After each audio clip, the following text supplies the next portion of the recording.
bless you all. Let you all open all your three eyes and manifest the powers of Mahasannidhanam. Om Nithyananda Paramashivam. Om Nithyananda Paramashivam. Om Nithyananda Paramashivam. Om Nithyananda Paramashivam. Om Nithyananda Paramashivam. Om Nithyananda Paramashivam. Om Nithyananda Paramashivam. Om Nithyananda Paramashivam. Om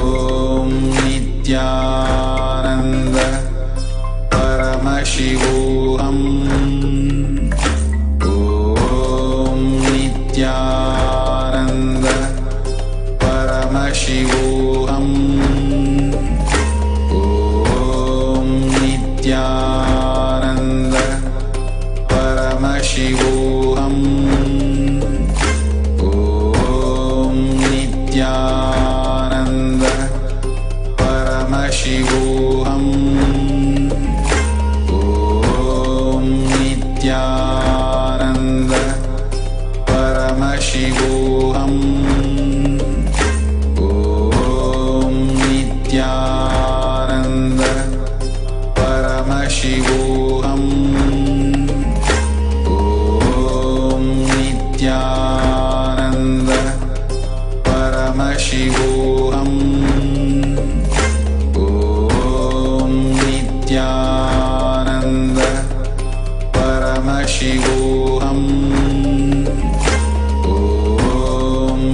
Nithyananda Paramashivam. Om Nithyananda Paramashivam. Om Nithyananda Paramashivam. Om Nithyananda Paramashivam. Om Nithyananda Paramashivam. Om Nithyanandam Paramasukhadam Kevalam Jnanamurtim Dvandvatitam Gaganasadrisham Tattvamasyaadilaksham Ekam Nityam Vimalamachalam Sarvadi Sakshibhutam Bhavatitam Trigunarahitam Satgurum Tam Namami. Humble obeisance at the sacred lotus feet of our beloved Bhagwan, the living incarnation of Paramashiva, His Divine Holiness, Nithyananda Paramashivam.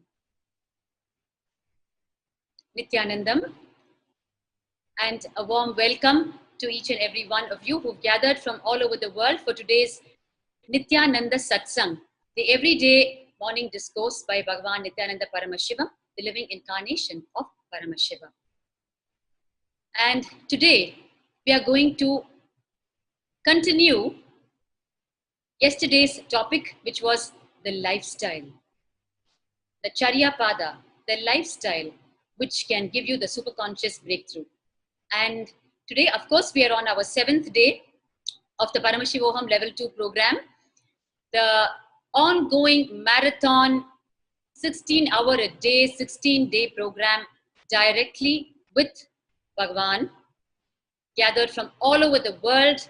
People are undergoing amazing experiences and experiencing breakthroughs in their physical, mental, emotional, spiritual levels, and in the level of their very being, their very will about who they are is undergoing a radical transformation. The very being of Paramashiva is being installed in hundreds and thousands of people around the globe. And today we are on the 7th day of this breakthrough program. Yesterday, Bhagwan manifested the energy of Ashtashta Bhairava and gave the breakthrough powerful cognitions and initiations to go beyond the very gender identification that each one of us carries, which we need to break through to have the superconscious experience in our life, because it is the most fundamental identity which we carry, our gender. And only a person who's living beyond gender, who can be none other than the incarnations, can give us that breakthrough. And that very powerful process happened yesterday. And today we are poised to enter into the 7th day of the Paramashivam Level 2 program. And today's topic for Paramashivam Level 2 is Parashakti, the Divine Cosmic Mother herself. And today's topic in this pre-satsang segment is continuation from yesterday, the lifestyle to have the superconscious breakthrough. The lifestyle followed by the great incarnations when they land on the planet is the lifestyle we need to watch so attentively and simulate. Just watching them, what they do, is the need for humanity at that moment, which is why they do what they do. So just following it is the simplest intelligence, and it will give you the most profound results. It will fulfill the purpose of your very birth, because they do what they do to fulfill the purpose of your birth, which is you having the superconscious breakthrough. Their mission is very clear, to give you the superconscious breakthrough, and therefore every bit of them is aligned to what you need for that, and therefore watching that, imbibing from that, and making it an integral part of your life is the simplest intelligence in order to fulfill the avataric mission in our life, which is living in oneness with Paramashiva, the superconscious breakthrough. So today, while we're on this very, very exciting and significant subject of lifestyle of the avatar of Bhagavan, let us move into the session without further delay. First invite Manitha Sadashiva Priyananda, our own sannyasi, and part of the autobiography of the avatar team, to share with us about the lifestyle of the avatar. We all know the hometown of the avatar is Tiruvannamalai, the spiritual nerve center of the entire universe, Paramashiva's own land. And it is here that Bhagavan spent his childhood, and his lifestyle is known to the entire town of Tiruvannamalai. And his lifestyle is what he's teaching to humanity today as the breakthrough lifestyle for superconsciousness. Yes, Nithyananda. Nithyananda, thank you. And thank you for this opportunity to be able to share the aspects, the divine aspects of the life of the avatar, the incarnation of Paramashiva himself.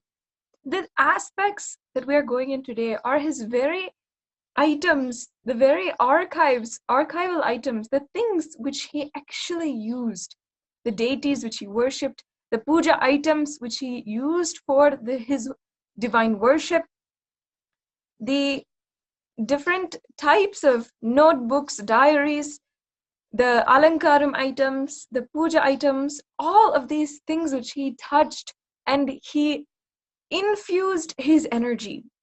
The avatar, His Divine Holiness Nithyananda Paramashivam, has literally manifested Paramashiva to the point where it is just oozing out from him, that any of the items that he used, any of the different things which he used, all of it just radiates that divine fragrance and that divine energy. I would request the NTV team to show a series of pictures that I have just collected for the presentation today, in order to show you all the divine items, the sacred artifacts which we have been able to collect from Swamiji's life, His Divine Holiness Swamiji's life, of the different items which he used. And these items will be worshipped for thousands and thousands of years to come, just as the jewelry which Devi Meenakshi had worn is still worshipped and still revered in the Madurai Meenakshi temple. these items will be like the Pushpa Samadhi of His Divine Holiness, and it will be the items which leave behind, which have that scent of Him, which are literally His own being and His own energy. These items will be worshipped in His temple and remembered for thousands of years to come. Now, not only this, these items remind us of how His hard work and sincerity, extreme sincerity, has built what us sannyasis, Sri Kailasa and the 2 billion Hindus on planet Earth are able to enjoy today as the enlightened lifestyle with which Sri Kailasa is representing, which Sri Kailasa is reviving, which Swamiji himself is reviving. In essence, these items show us the lifestyle which he has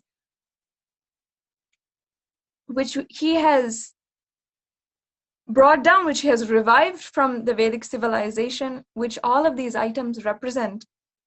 They are what Swamiji continuously has worked for and has completely made into an industry, made into a huge university, made into a nation today.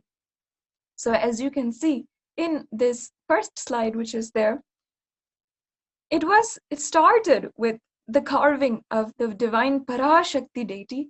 And for all the Paramashivoham participants and for anyone who is participating in Paramashivoham today, you know that today is the theme of today is Parashakti.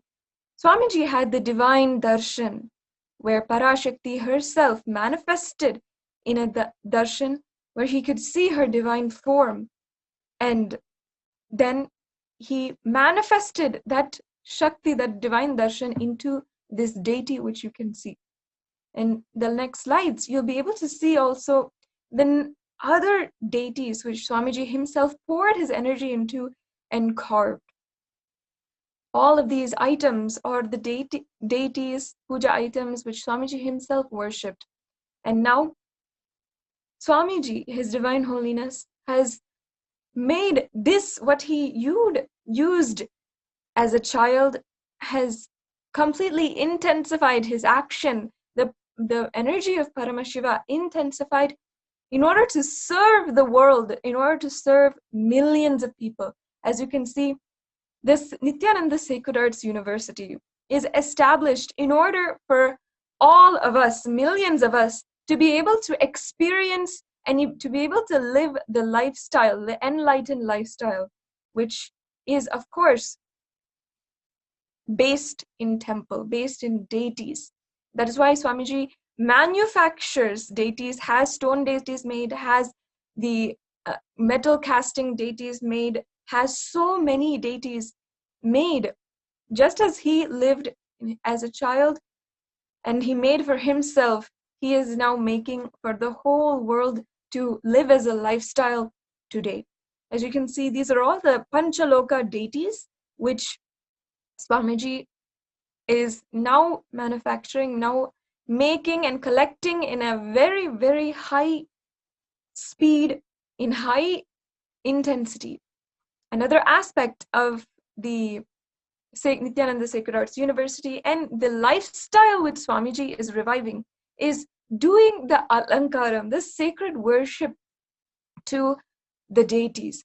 These are a few of the items which Swamiji had used as a child to be able to do the divine alankaram, the divine decoration to his own deities, which you just saw.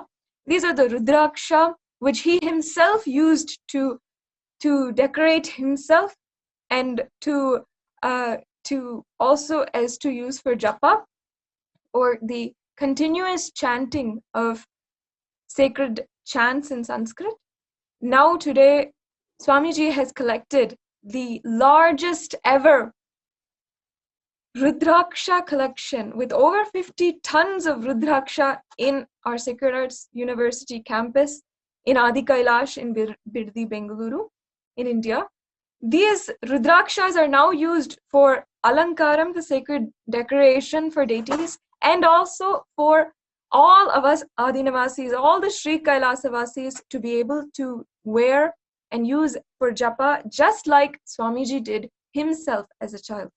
Now what you are seeing is the different puja items which Swamiji has collected for our own daily puja. The daily puja is a very, very important aspect of the lifestyle, which in Agama is dictated and told, prescribed for the ultimate way, the Uttama lifestyle of living enlightenment and being in oneness with Paramashiva. So these items is what he has created for,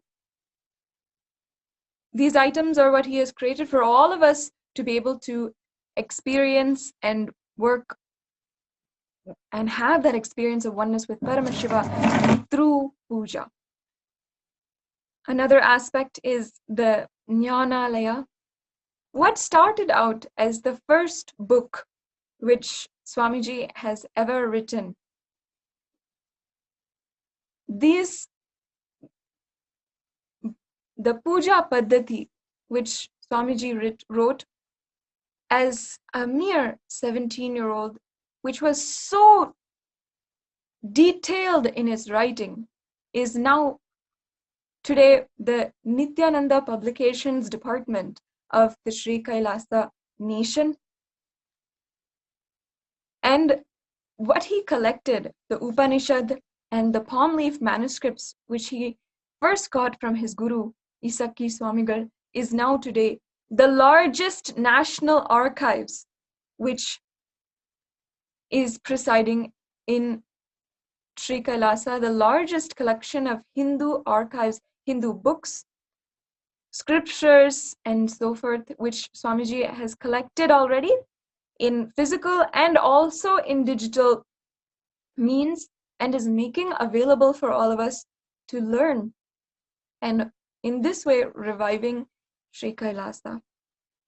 These are all some of the aspects of the way Swamiji has completely reproduced the lifestyle which he had just now. This is the exact, just wanted to explain, this is the exact puja paddhati manual, the procedural manual which Swamiji, His Divine Holiness Swamiji himself, poured his life into and made. Just from this manual which you see, the way that he cut out the mudras, the way that he used different colors in order to indicate the different translations, the different aspects of a manual, it shows the extreme sincerity which His Divine Holiness Swamiji has demonstrated for all of us, and demonstrated as a way of living for all of us.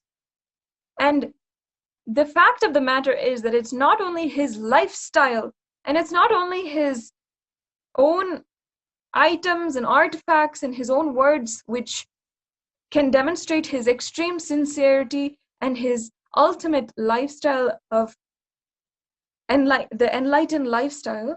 It's not only just his words and these artifacts from his life which demonstrate that truth, but also thousands of eyewitness testimonies of not only of us privileged sannyasis who are able to live with His Divine Holiness Swamiji for a blessed few years and be able to have his darshan and be able to continuously be able to imbibe his teachings, but also the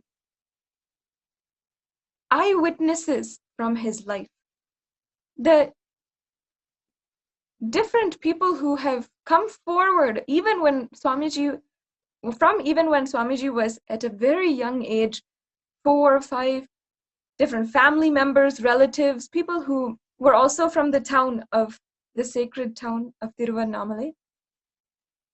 All of these people are testament to the fact of Swamiji's divine lifestyle, of his divine interactions with people, which just inspired them to start living an enlightened lifestyle. So now, Ma Bhaktika Swami, going back to you and how we can now we can see the eyewitnesses of how His Divine Holiness Swamiji practiced and taught the enlightened lifestyle of Paramashiva, of how it is written in our Hindu scriptures, and how he taught that at a very young age, even at a very young age, and inspired so many to live like that even from the very, very beginning. Thank you, Ma. Yes, we're now going to see the Charya Pada. We're just going to see glimpses of the Charya Pada, which is the lifestyle of Bhagwan, as observed by a few eyewitnesses. There are so many eyewitnesses during the different phases of Bhagwan's life. When he assumed the human form in Tiruvannamalai, the first batch of eyewitnesses were formed when he was a toddler and when he grew up. And as he grew up at home and school and the temple, which is where he was almost there 24 hours a day, minus the few hours he used to come back home to sleep. And it is well known in Tiruvannamalai that he hardly went to school because he was so busy in the temple, Arunachaleshwara temple in Tiruvannamalai. And we have eyewitnesses from all of these phases of Bhagwan's life. And even when he went to fulfill his 3 years of his parents' responsibility, who put him in the polytechnic, and all his gurus who actually told him to undergo those 3 years, fulfilling his parents' responsibility, so that he does the 3 years of diploma in mechanical engineering. And they said, pick up the English language through those 3 years, because you have a lot to do with it once the mission starts.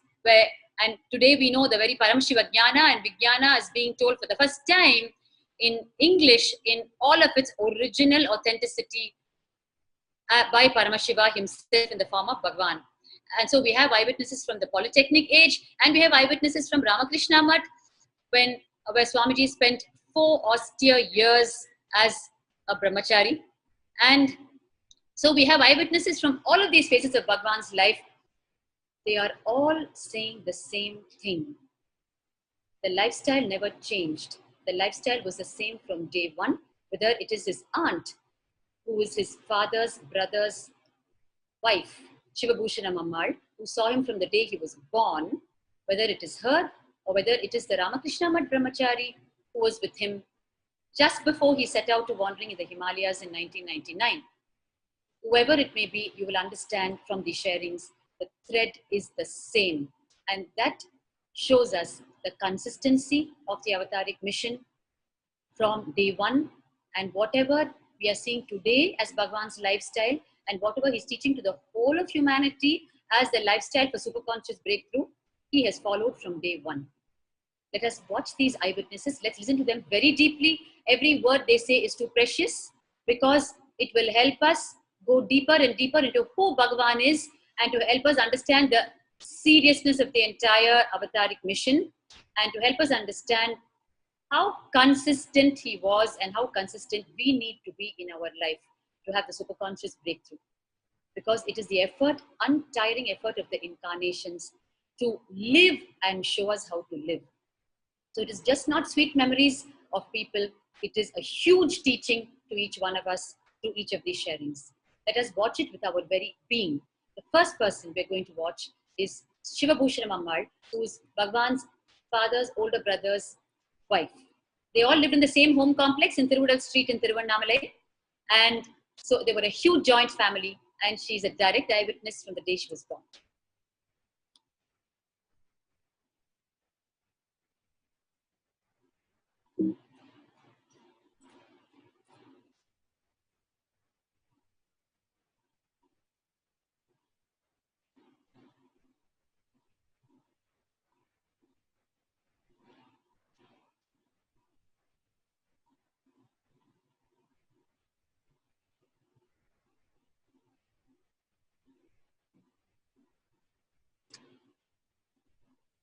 சாமியோட பெரியமா நான் வந்து கேலாத்தூர் எங்கள் அம்மா வீடு, இது திருவள்ளூர் சொந்த ஊர்.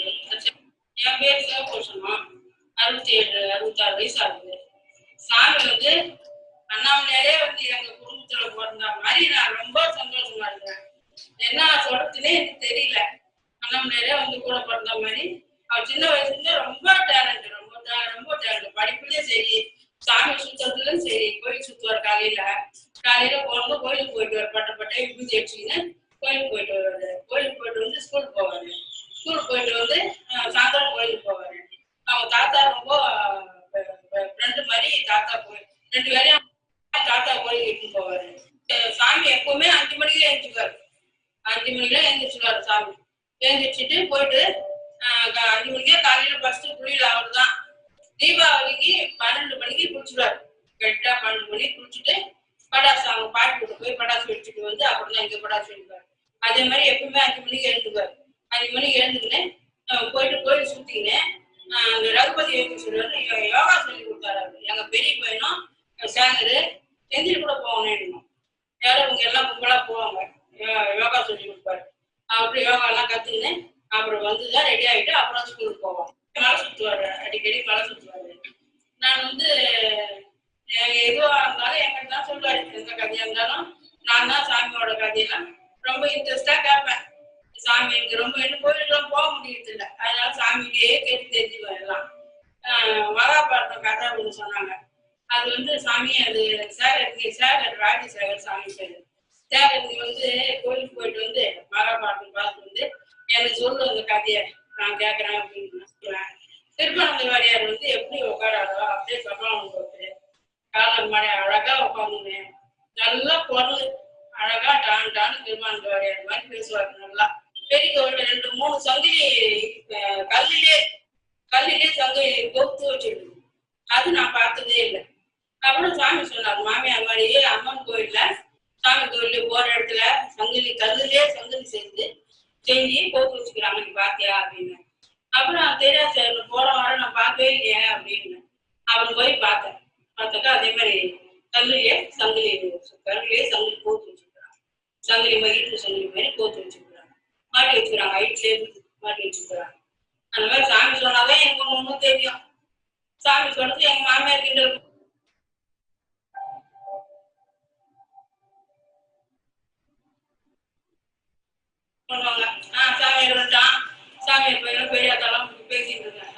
So that was the sharing of Shivabhushanam Ammal. If you really listen to her sharing, the number of dimensions of Bhagwan's lifestyle that she touched the lifestyle of yoga, everyday yoga, and she touched the lifestyle of how he used to spend long hours doing the puja and going to the temple every day, the temple-based lifestyle, and how she was such an enricher of her life, of how he would share unique information about, see, for example, the stone chain. It is a sculptural wonder, that stone chain in Tiruvannamalai Arunachaleshwara temple. How he used to keep enriching her with such wonderful information, enriching her life. And he would enrich her life with all the Hindu history stories that he would go to the temple, hear and come. All the satsangs that he would hear from Tiruvannamalai. He would come and repeat the same thing to her because she could not leave her household work and go and attend to those. The Mahabharata, the Ramayana, how she used to hear it from him. He used to come back and narrate it verbatim, like how he heard. And how his very presence was, his whole lifestyle was so enriching to not only her, to everyone around in the household. So understand, we need to really listen so deeply for us to cognize today exactly like how Bhagwan is enriching the life of each being on the planet. That work started way back when he was a baby. And remember, she's from the age when he was a toddler, right? So now you're going to hear the little next stage as he grew up, when he, from 3 to 13, when he learned yoga from the great Raghupati Yogi, the mutant from Tiruvannamalai. One of the key eyewitnesses to the everyday yoga session was Subramani Ayya, the temple garland maker in the Arunachaleshwara temple. And these yoga sessions used to happen early morning in the Arunachaleshwara temple in the Kritika Mandapam. It was a 36-pillared hall where the yoga sessions happened. And Subramani Ayya was the temple's official garland maker He was there every single morning, tying the garland, and he was a direct eyewitness to these yoga sessions. Let us hear him about the lifestyle of Bhagwan at that age.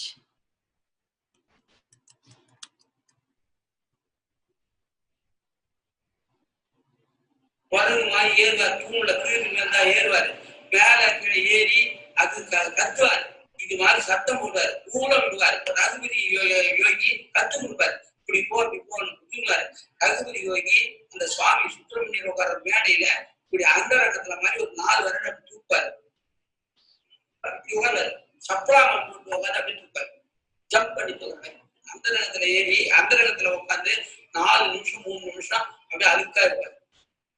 அவர் யோகாசனம் கத்துதான் அப்படி ரகுபதி யோகி இருந்தார். அந்த மண்டபத்துல மேடை, சுப்பிரமணியர் மேடை தான் உட்காந்து கத்து நான் பார்த்தேன்.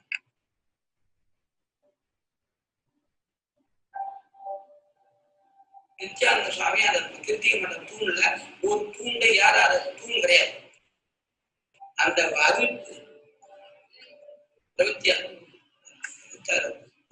தூண், அந்த தூண்ல ஏறாத தூண் கிடையாது. 4 தூண் தான் அந்த பக்கம் யாரும் கிடையாது. 4 சிறு வச்சிருக்க இது பூராமே ஏறுவாரு, பயிற்சி தலைகள் கீழ் மேல்தான் ஏறுவாரு. இப்படி கொம்பு பார்த்த அந்த பொம்மையில குச்சி பொம்மையில குச்சி ஏறி நான் பார்த்தேன். சுத்தி பூஞ்செடி இருக்கும், அது துளசி செடி இருக்கும், அந்த நஞ்சாவட்டம் செடி இருக்கும். அதெல்லாம் தண்ணி ஊற்றுவாங்க கெட்டியில இருந்து நோம்பு வச்சுட்டு நாகலிங்க மரத்துல தண்ணி ஊற்றுவாங்க. நாகலிங்க மரத்துல இருந்து புஷ்பத்தை எடுத்து முருகருக்கு வைப்பாங்க. நாகலிங்க மரத்துல ஏறி பூ எடுத்து முருகருக்கு வைப்பாங்க. மணி 7:45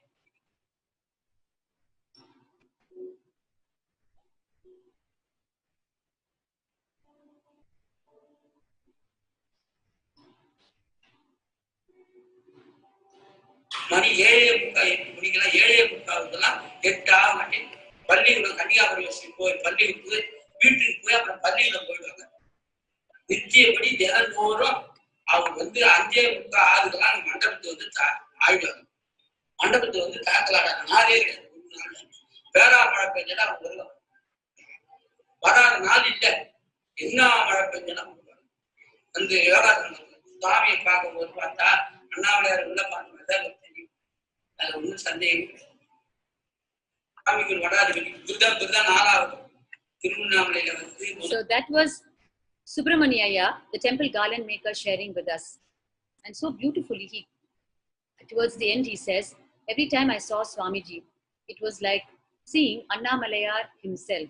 Annamalayar is another name for Arunachaleshwara Paramashiva, who is the presiding deity of Tiruvannamalai, Paramashiva himself. And he says, every time I saw him, I felt I was seeing Annamalayar himself. Understand, the presence of the avatar, the impression which the avatar makes on every being is the same from day one. Because he is who he is from day one. That can never change. And his mission is the same from day one. The only difference is, in those days, when he was a toddler, when he was a child, people did not yet know he was an avatar. But they experienced all the dimensions of the avatar, and they are sharing it now in their own words, in their own understanding. Subramaniaya saying that he was Annamalaya to me is experiencing Swamiji as Paramashiva today. It is absolutely the same. It is just that they did not know it, they did not name it at that time, but they experienced it. And they're trying to explain that inexplicable experience today when we're touching base with them 30, 40 years later. And it is just amazing, because the more and more we go into their sharings, it helps us understand who we're living with. It gives so much of a jump in our inner cognition, in our inner space, and makes us understand in what serious business the avatar is in, with what sincerity he takes the human form dedicated to humanity, and how the whole thing has been happening not just from the time he publicly declared his mission for humanity, but it has been happening from day one. The next person we're going to watch is Halasinatha Shivacharya, one of the main temple priests of the Arunachaleshwara temple, where Bhagwan actually lived in his childhood. In fact, he used to tell us if you guys, after I leave my body, if you were to build a memorial, it would not be anywhere near my home or anywhere else. It would be inside the very temple. And we have Halasenatha Shivacharya sharing with us today how he stayed from morning to night in the temple, how he helped in lifting the deities, in even running errands for the Shivacharyas by running up to their houses, which were just a street away, and getting any items they wanted from their houses, and plucking flowers from the garden and giving them, and wiping the puja vessels after the arati was over, and even helping to put the deities to sleep if they needed help. And they used to take him to go to the temple treasury to fetch the jewels for the deities. Understand, with all the temple rules in place, Bhagavan was so welcomed by all of them. He was not different from them. He was one among them, and they felt so natural in involving him in every single activity of the temple beyond all rules. And the living beyond all rules, we can see the whole of the life story of Bhagavan, whether it was Ramakrishna Mutt or anywhere, he excelled far past any expectations of any rule, and therefore there were no rules applicable for him. That is the whole beauty of his lifestyle. Let us watch Halasenatha Shivacharya sharing now. Now, actually, he is retired, and his second generation is serving at the temple. It is the most beautiful tradition where the Shivacharyas serve for generations. That is the only thing they know, touching the divine deity and serving. And today, he's in his home, retired, goes to the Arunachaleshwara temple for darshan of the main deities, and his sons serve at the temple. And he was so willing to open up and share with us, and his face just lit up when we spoke about Bhagavan, as is always the case with all the eyewitnesses. Yes, let us watch him now.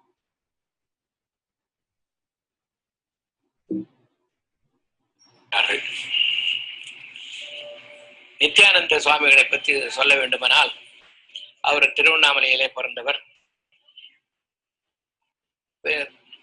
Nityananda சுவாமிகள் அவர் சின்ன வயசிலே ரொம்ப ஆன்மீக பக்தியுடையவர். கடவுளின்பால் அன்பு மிகுந்து காணப்பட்டு இருந்தார். அவர் தினமும் காலையில் மாலையிலும் கோவிலுக்கு வந்து தரிசனம் செய்வது வருவார். அப்பொழுது கோவிலிலே நித்திய பூஜை நடைபெறும் போது அங்கே பணிகள், அவருக்கு உண்டான என்ன பணிகள் செய்ய முடியுமோ அதை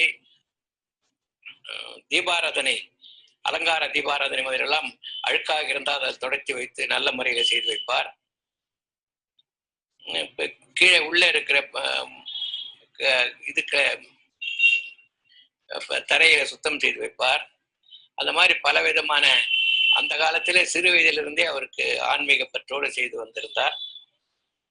கோவில்லையும் சில வேலைகளை யாராவது குறை இருந்தால் அவர்களுக்கு பதிலாக இவரும் கிட்ட இருந்து ஆன்மீக பணி செய்து வைப்பார். நைவேத்தியில் கூட வருவது, உடல் அடித்து வருவது, எல்லா பணிகளும் செய்து வந்தார். அதே மாதிரி அர்த்தஜாமத்திலையும் கூட இருந்து, அர்த்தஜாமத்திலே பள்ளி அறையிலே அவரும் ஒரு பணியை ஆற்றி சுவாமியை சுமந்து கொண்டு வந்து பள்ளியறை முடித்து வைப்பார். இப்படி அவர் பல காலம் அந்த ஆன்மீகத்தினுடைய பணியாக இருந்ததினால் அண்ணாமலையார் அருளாலே அவர்களுக்கு மனம் சாந்தி அடைந்து அவருக்கு ஞானோதயம் பெற்று இப்பொழுது பெரிய சுவாமியாக இருக்கிறார். மிக்க மகிழ்ச்சி. அவருடைய ஆசிரமத்துக்கெல்லாம் நான் போயிருக்கேன். அங்கே நல்ல முறையில, மிக நல்ல முறையில் நல்லதா செஞ்சிருக்கிறார். ஆகவே அவருடைய ஆன்மீக பற்றி மேலும் வளர வேண்டும் என்பது அண்ணாமலையார் அருளை பிரார்த்தனை செய்து கொண்டு அவர்களை வாழ்த்துகின்றேன். அப்புறம் நாங்க கோவில்ல வேலைகள் ஏதாவது வீட்டுல ஏதாவது விட்டுட்டு வந்தாலோ, இல்லது கோவில்ல இருந்து ஏதாவது எடுத்துக்கொண்டு செல்லக்கூடிய நைவேத்தியம் மற்ற பொருள்கள் எடுத்துக்கொண்டு செல்ல வேண்டும் என்றாலும் அந்த நித்யானந்த சுவாமிகள் அன்போடு பணிவோடு அதை வீட்டுக்கு எடுத்துன்னு வந்து கொண்டாந்து கொடுத்துட்டு திருப்பி வந்து கோயிலுக்கு வந்து பணிகளை செய்து விட்டு போவார். ஆமா, அபிஷேகம்லாம் பண்ணாக்கா விடாத பார்த்துட்டு இருப்பார். நல்ல பக்தர். இந்த போற்றி, தமிழ் போற்றி அதெல்லாம் பாடுவார் அவர். நல்ல அதெல்லாம் நல்லா பார்த்து எல்லாம் செய்வார் அந்த காலத்துல. இந்த இது கூட பொக்கிஷத்துல இருந்து பொருள்கள் எடுத்துக்கொண்டு வர்றதுக்கும் அவர் உதவி செய்வார். நகைகள் எடுத்துக்கொண்டு வர்றது, ஆடைகள் எடுத்துக்கொண்டு வர்றது, இதெல்லாம் உதவி. கோவில் உள்ள என்னென்ன பணிகள் அவரால் செய்ய முடியுமோ அத்தனை பணிகளும் செய்து வந்தார். மிக நல்ல முறை. நந்தவனத்துல சுத்தி இருக்கு, அங்க அந்த காலத்துல இருந்தே இருந்தது, இப்பயும் இருக்கு. அங்கேருந்து பூ வரும்போதே காலையில பறிச்சு எடுத்துன்னு சுவாமிக்கு சாப்பிடுவாரு, சொல்லுவாரு, சாப்பிட சொல்லுவாரு. அதே மாதிரி சாயந்தரத்திலையும் உற்சவ காலங்களுக்கு காலை மாலை 2 வேளையிலும் சுவாமியோடு கூடயே இருந்து பணிவிடைகளை செய்வதற்கு மறக்க மாட்டார். கூடயே சாமியை நடை ஆரம்பிக்கிறது முதல், உற்சவம் ஆரம்பம் முதல் முடிவு வரை கடைசி வரல இருந்து சுவாமியை பள்ளியர்களை சேர்த்து விட்டு தான் வீட்டுக்கு போவார். அந்த அளவுக்கு நல்ல குணங்கள். ஆமா, வீதி விழா உற்சவத்துல நிறைய பங்கு கொண்டு அது முடியும் வரை இருந்து சுவாமியை. So that was Kailasa Shivacharya sharing what a wonderful temple-based lifestyle Swamiji has lived, which he is untiringly trying to inculcate in each of us today. How from morning to night he was in the temple. If ever the deity stepped out in procession, he was there by the side of the deity till the deity was safely brought back into the temple. He would go in procession with the deity. And till the deities are put to sleep inside the temple every day, he would be there, and he would put the deities to sleep and only then go back home and sleep. And not only that,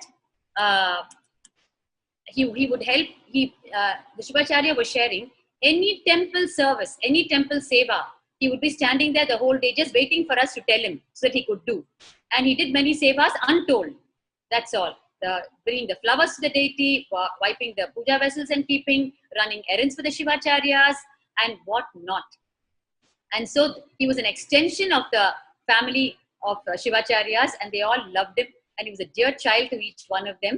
And today, even the second generation of Shivacharyas in the temple, that is the sons of Halasanatha Gurukul, that rung of Shivacharyas, they are the ones who are mainly serving in the sanctum today, because their fathers have retired. Even they remember, because Bhagavan was their age when he did all this. So they remember, they do have the memories in them, and they also share with us. So we need to understand how he lived and showed, and living and showing, and only that he's teaching us as the technique for oneness with Paramashiva. Never anything is just a sermon off the top of the head. No. It is his very life, breath, and his avataric mission. Because the great incarnations know, unless they do it, unless they live it, humanity will never follow it. So they give their life to make humanity achieve the superconscious breakthrough. The untiring effort starts from day one. And the consistency, it was not, I do one day and I don't do one day, zero. Because if he was not so consistent, today Halasanatha Shivacharya will not remember it so vividly. Literally, Bhagavan's integrity and consistency in the everyday lifestyle has etched Halasanatha Shivacharya's memory. It is Bhagavan's integrity that has etched his memory. Otherwise, how? Some young boy, 40 years ago, 30 years ago, how would you remember such details about him if that boy did not show so much of consistency over so many years? This is what we need to catch from the life story of Bhagavan, where our actions have to etch the people of memories. That should be the frequency of our lifestyle. Next, we are going to hear what an impact Bhagavan made on one of his own pre-monastic cousin sisters. It's an amazing sharing. She has no idea what profound things she's sharing in all her simplicity. And she had a lifetime opportunity to talk to Swamiji when he was 15 years of age. That was the first and the last conversation she had with him, although he was her pre-monastic cousin. And she says that was a life-transforming conversation for me. So let us hear from her directly what transforming experience it had on her. Just listening to him about his lifestyle had a life-transforming experience on Punkulali Ammal. Let us watch this.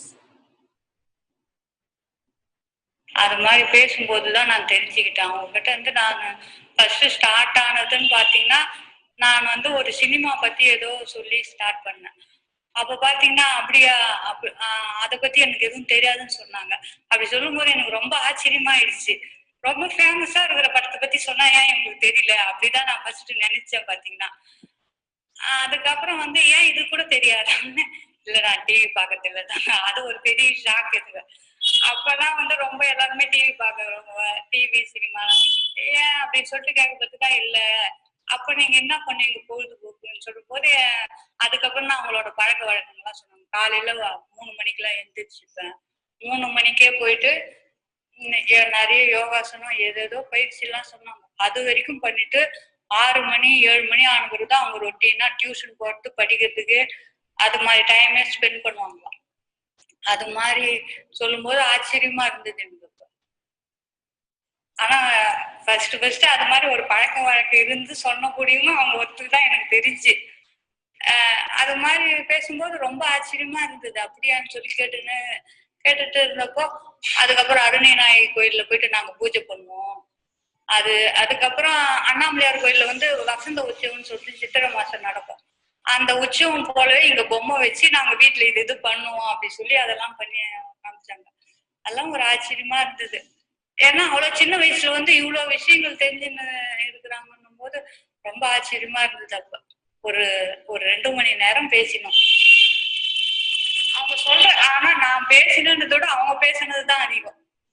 First நான் start பண்ணது மட்டும்தான் ஆனா அவங்க நான் start பண்ண விஷயத்தை விட்டுட்டு அவங்க நிறைய சொல்லவும் எனக்கு ஆச்சரியமா ஆயிடுச்சு. லைனா சொன்னாங்க. ஆனா அது ஒரு பெரிய ஒரு விஷயமா இருந்தது அந்த வயசுல எனக்கு கேட்டப்போ. அதாவது வந்து டிவி பாக்குறது எல்லாம் இல்லைன்னு சொல்ல ஒரு ஆச்சரியமா இருந்தது. டிவி பாக்குறது கூட ஒரு தேவையில்லாத விஷயம் தானே அப்படின்னு அது ஒரு பொழுதுபோக்கு விஷயமா தான் நான் ஃபர்ஸ்ட் நினைச்சுட்டு இருந்தேன். அதுக்கப்புறம் வந்து அது எனக்கு ரொம்ப டச்சிங்கா இருந்தது. அந்த எண்ணம் மட்டும் எனக்கு இருந்துன்னே தான் இருந்தது. ஆனா அது ஒரு 3-4 வருஷத்துக்கு அப்புறம் ஒரு படிப்படியா அந்த சிந்தனை போயிட்டு நான் அதுக்கப்புறம் டிவியே கனெக்ஷன்.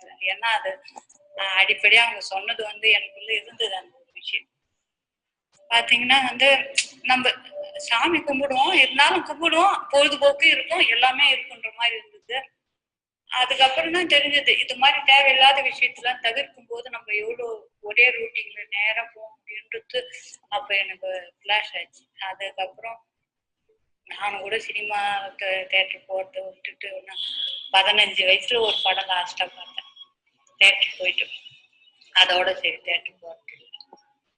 அதுக்கப்புறம் டிவி கனெக்ஷனும் ஒரு 12 வருஷத்துக்கு முன்னாடியே எடுத்தாச்சு. அது மாதிரி ஒரு நல்ல விதமா இருந்தது அவங்க கூட பேசுறதுல. ஆனா அப்பெல்லாம் ரொம்ப எங்களுக்கு ஆச்சரியமா இருக்கும். பார்த்தாக்கா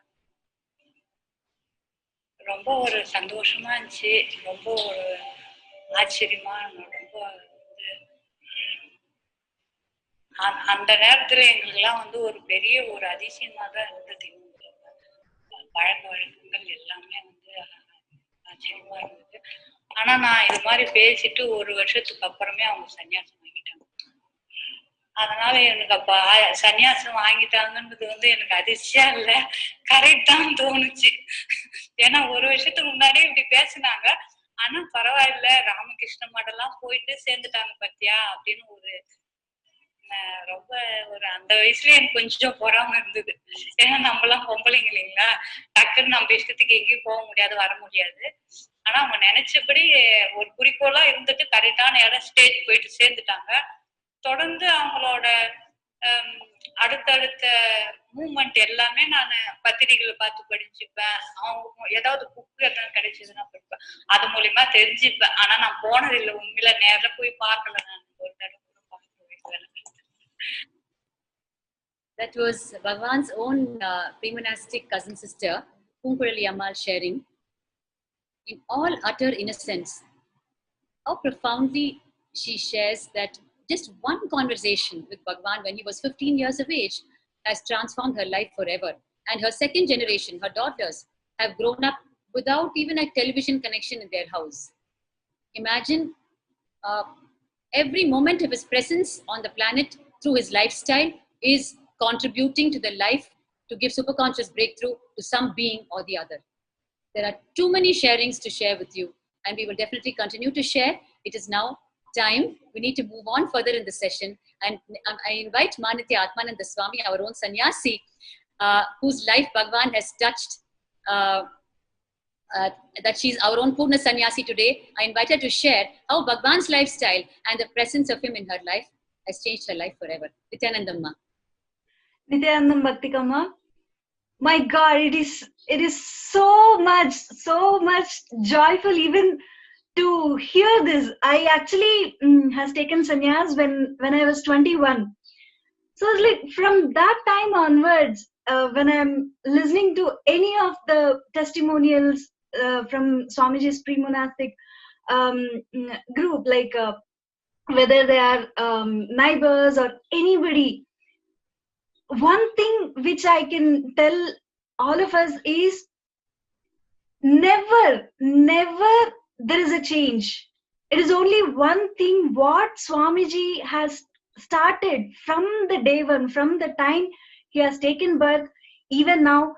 And I don't know, Swamiji will be installing himself into millions, and those millions going to radiate the same thing.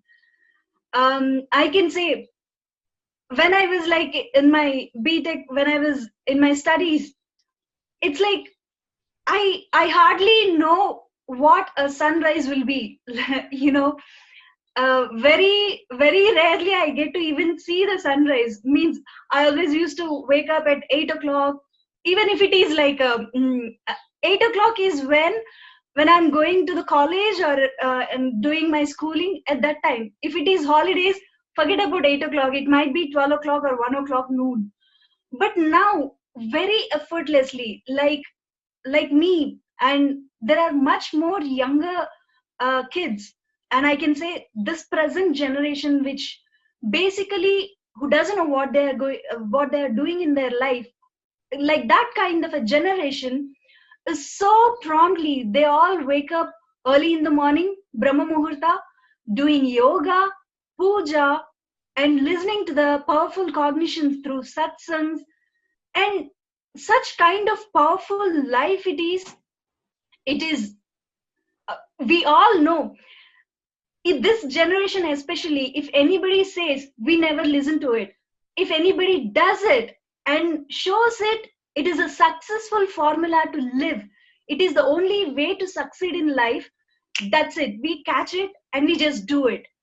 So, Atma Swami, yes, you can see here the Tyaga of Bhagavan, the great avatars. Their Tyaga lies in, they are already Paramashiva, but so that we are convinced about what lifestyle we need to live for our own superconscious breakthrough, they live that lifestyle. Otherwise, they are already Paramashiva.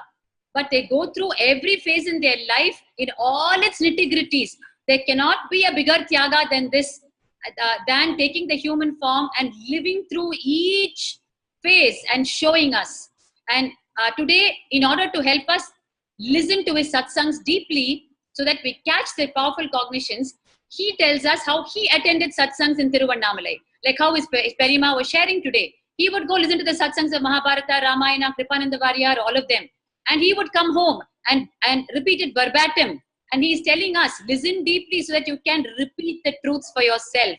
Every bit he has lived and shown, whether it is the listening deeply or whether it is attending the satsangs, and how you can come back and repeat it. Only then you have listened deeply. So many, it is packed. Every moment of his life, which we hear through these eyewitnesses, is packed with teachings for us. What all we need to imbibe in just this one area of satsangs. Go ahead, Ma. Exactly, Ma. I can say such depth, such very, details, the way Swamiji lives, the way Swamiji does things and show, which is so inspiring, when you never feel bored in your life at all.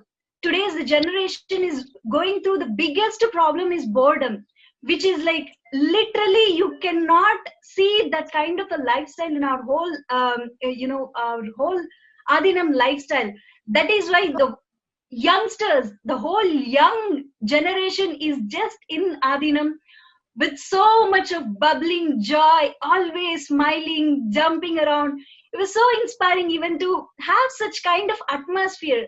this ecosystem Swamiji has created is so joyful, which is the very presence of the whole ecosystem is very enriching, very contributing.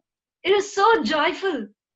So without any further delay, so today Ma Nitya Jayananda, who is another brahmachari, she has something to share with us. Definitely.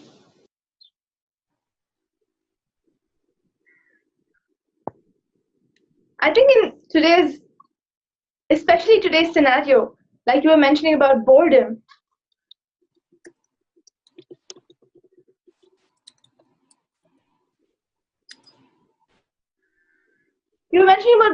and the lifestyle today, where so many youngsters outside are just sitting bored with their life because they've explored all. They're so exposed. They're so exposed to various things in their lives, be it in entertainment, be it in food, everything. Today's generation has internet, everything away on one click, but they're still bored. Especially in today's scenario of quarantine, we can see how social media is being flooded by people asking, how are you coping with your quarantine? This is what I'm doing. So you can see how Swamiji has come as a direct practical solution in the time of dire need. And through this program that Swamiji is offering, which is the Paramashivam Level 2 program, Swamiji has packaged the best of his life, best of his lifestyle. Like we said, the puja, the yoga, the teaching, everything packaged into just 16 days and 16 hours and given it to all of us in the most user-friendly manner. Today is one last day that all of you have to register yourself for the program. The program is still open today for registration. Please take 1 minute off if you haven't yet registered for the program. paramashivoham.org. You will see it is not just a temporary experience of during the program you're having a spiritual experience or you're completing with your patterns. You will see this will reflect in your lifestyle, in your life. How every aspect of your life, whether your career, your family, your health, wealth, everything will see a breakthrough.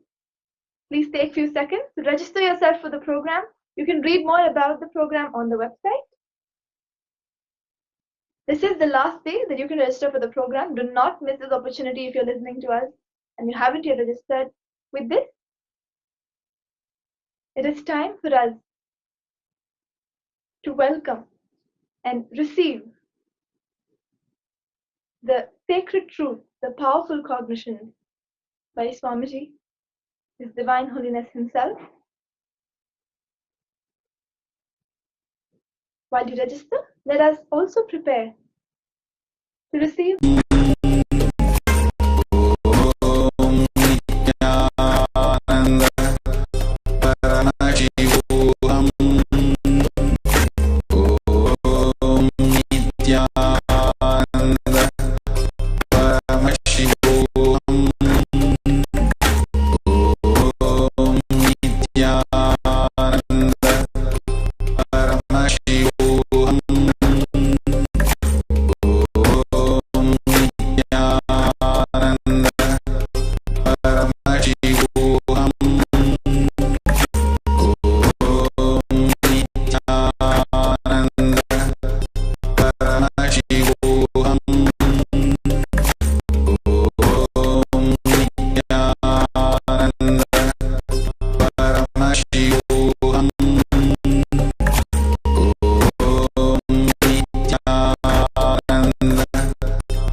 Nithyananda, Paramashivam,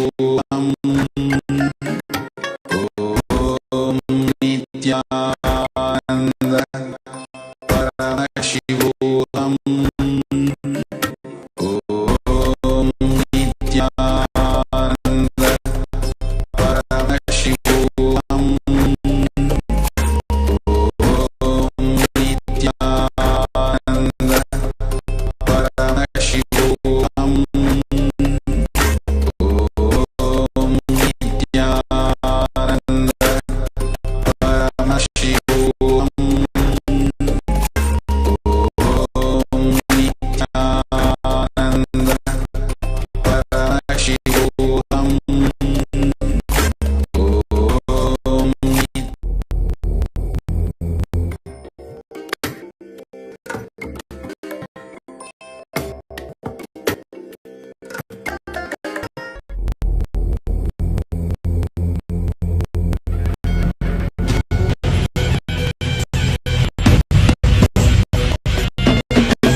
Nithyanandeshwara Paramashiva Samarambam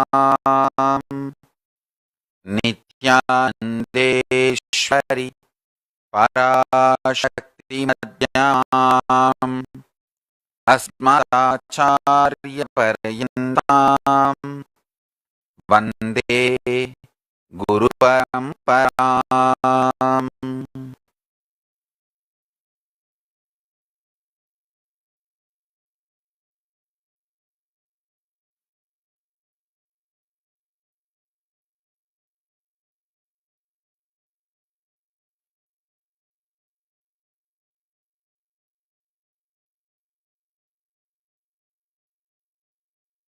I welcome you all with my love and respect.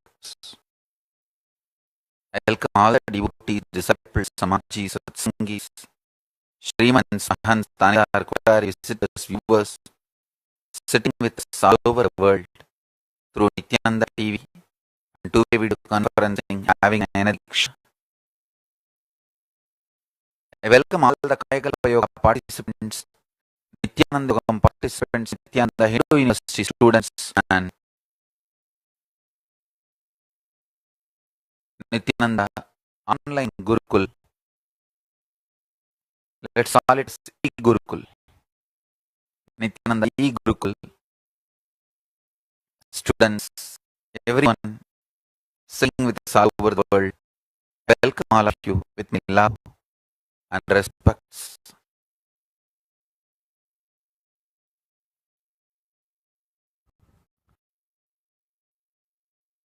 Today I have two wonderful revelations for all of you. I have here Suprabhetagamam Jnanapadam. Jnanapada. See, all agamas have four components. Charyapada, lifestyle component. Kriyapada, the rituals, ceremonies you are supposed to connect with Kailasa space, the pass code for door of Kailasa, space of Kailasa, is given in the form of rituals and ceremonies.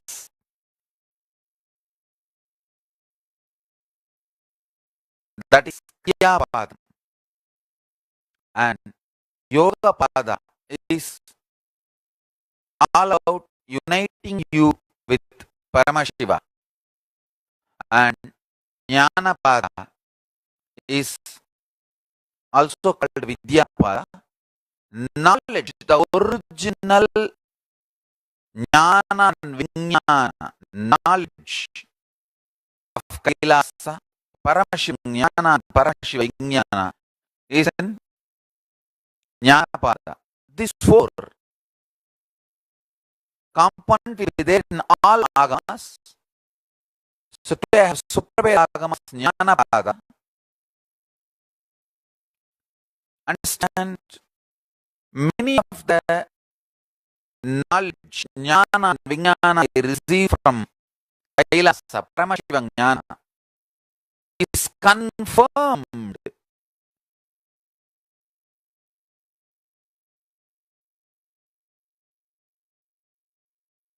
absolutely proven as truth in the agamas,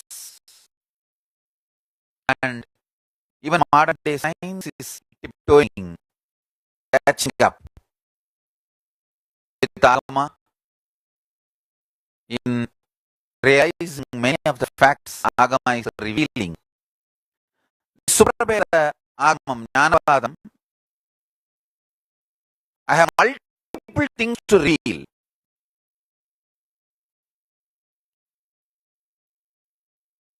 And I'll reveal and give you the reference of this agama wherever is needed. So first thing, let me start revealing. Listen. Keep integrity as a strategy. Listen. Keep integrity as a strategy for all the policies and ideologies for your life. For example,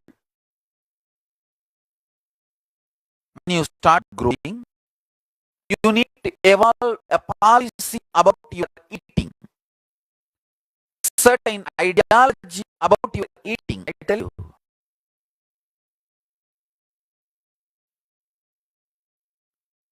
now I have absolutely perfect Amrita nectar strategy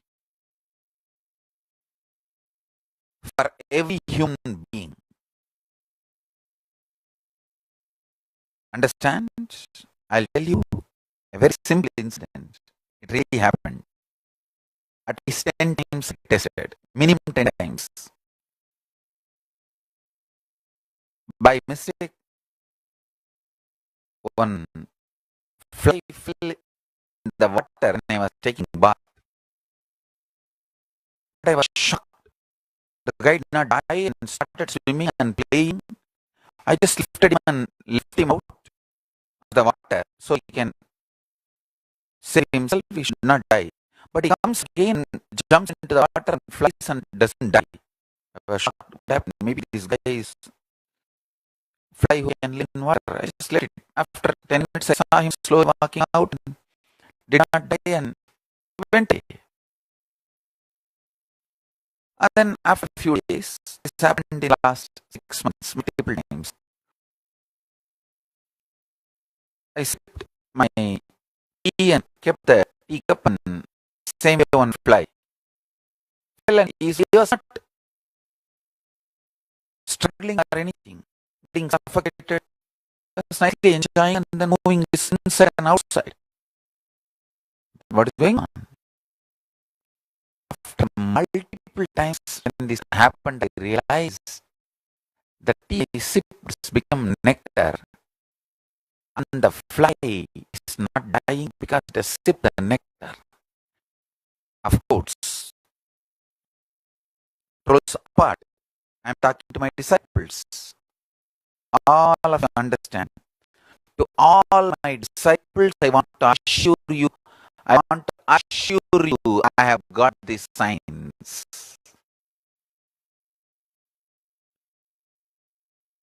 I have consulted with one of our close devotees, lawyer also.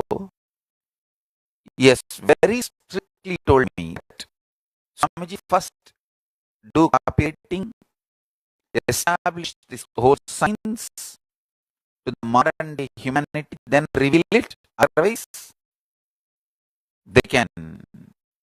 people can just go greedy, and out of it they may do anything they want. We don't want to take a risk of you revealing all these things directly. Anyhow, they are doing all the legalities. I told you clearly, I will not monetize this out of the science. Copywriting only for a kind of legal protection, non-dilution, for all that. Anyhow, whoever is trusting, for all my disciples, be informed. Paramashiva has given me this knowledge and I am going to share it with you all. Start celebrating from today. I am going to share with you all. I am also making it as practical as possible. Like, I wanted this to be practiced by e-Kailasa. See, whom I call e-Kailasa, you know, people attend morning Satsang and who do yoga in their own homes, create a beautiful Kailasa ecosystem. As of now, the best Kailasa ecosystem is San Jose Adinam. Kailasa in San Jose. I am gifting all the Kailasa in San Jose, the ecosystem. People, everyone, my Atma Murti. My own Atma Murti. I myself will be there as Artavatar in the deity and cause all miracles. If you call, I will move. I do all miracles. The miraculous Atma Murti. I'm gifting all the San Jose Kailasa ecosystem part. It will reach you in next few days. It's so nice to have San Jose ecosystem. Actually, San Jose and me have a very deep, romantic, sweet relationship. It's Madurai. It's Madurai. So beautiful, Inesh and everyone. Blessings to all of you and the whole team. And it's a wonderful team evolving the Kailasa ecosystem. Dash and Brahmananda and Brahma San. I'm seeing all you guys every day in the Mars and every one of you. Blessings to all you guys. I'm sending my Atma Murti to each one of you. Separate. Each one receives one own Atma Murti as gift. It's made out of pure, as for Atma it's made, and it'll be my own Artha Avatara. It will do miracles and help manifest powers. See, I am making all the sciences. You can practice from your own place.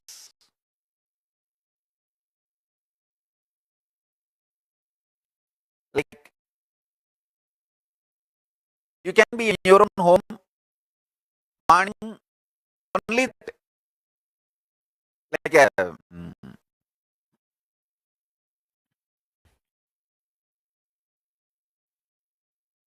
friends team. If you develop,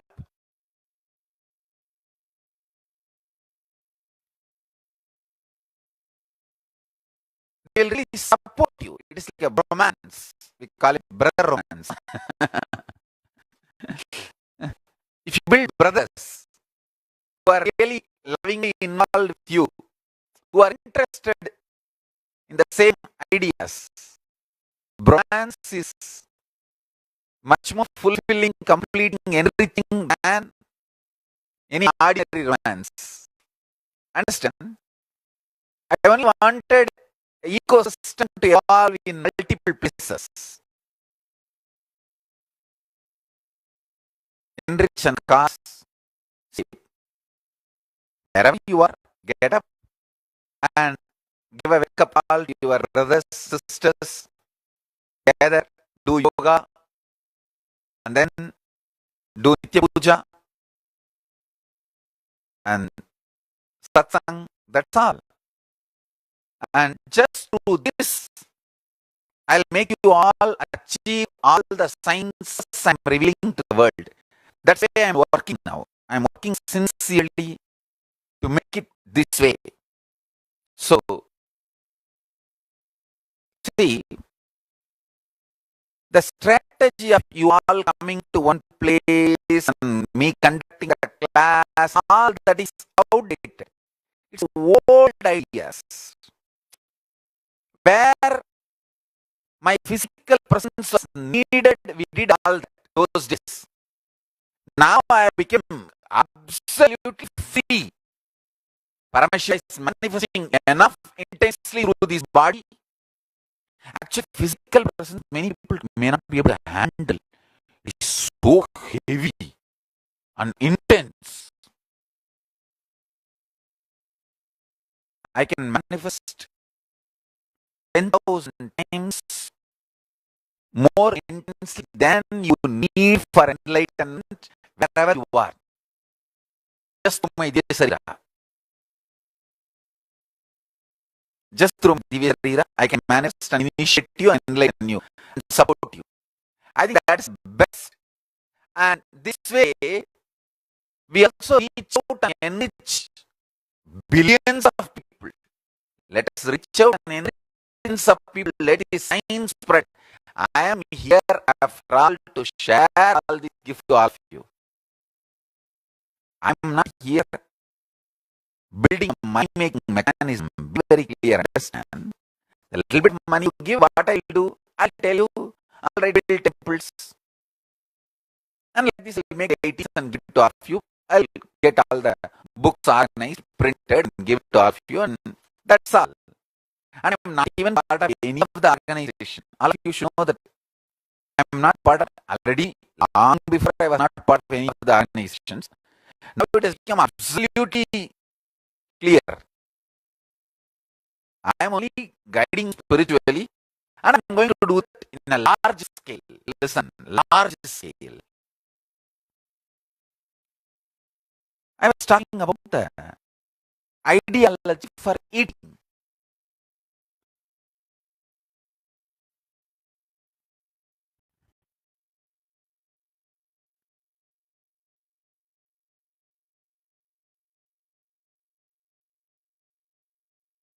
What is supposed to be the ideology for eating?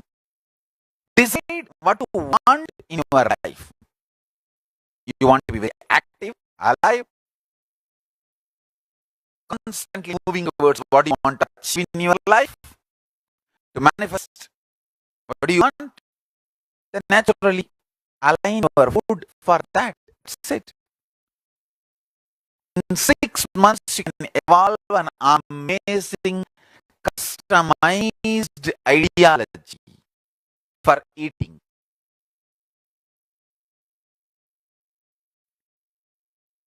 When you do Nirahara Samyama, you will awaken your bio-intelligence.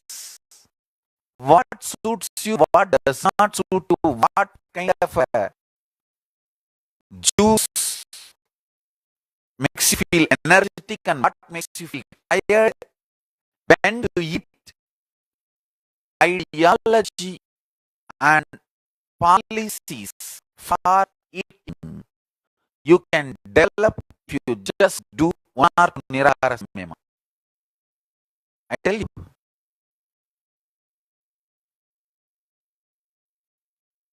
Nirahara Samyama is the best way to develop an independent policies and ideology about eating. And same way Kutakesha Samyama. Why Kutakesha Samyama? To develop ideas and policies about sleeping. How you should sleep, when you should sleep, how many hours is best. You can evolve your own strategy. Understand?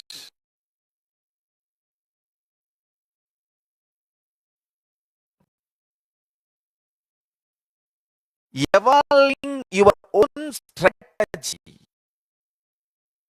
in every field, your own policy and your own strategy for yourself in every field can be achieved through integrity. If you apply integrity as strategy, in every field you will evolve your own policies, your own ideas. I tell you, anyone who has evolved his own strategies, his own policies for food, sleep, sex, tiredness, to deal with boredom, all this, if you develop your own strategies and ideas by applying integrity as a strategy, you will achieve anything you want. I tell you. Apply integrity as the strategy. When you apply integrity as strategy in your policies for eating, you will see so much of clarity about your life, your body. Like I can do a complete, full MBBS class for you. I can teach for 5 years the whole physiology, everything, what happens, what kind of food.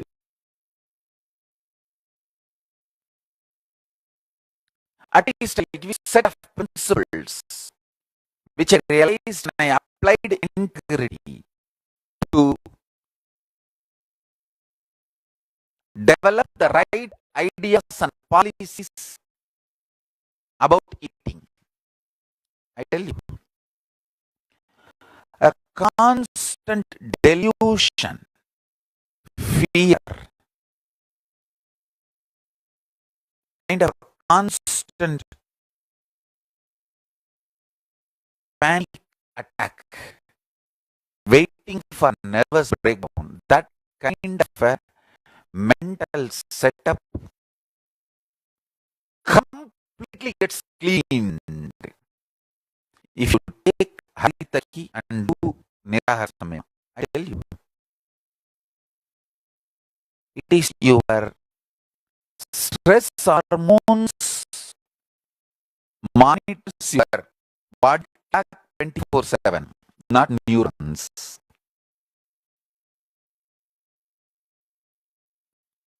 Building right ideas, policies for your eating. Same way sleeping. Building right ideas and policies for your sleeping. If you apply integrity in your thinking, the kind of restful awareness you have, morning Brahma Murta, you will just wake up so alive and fresh. I tell you, very simple secret. Have some pet animals. Every night before falling asleep, play with it for 10-15 minutes.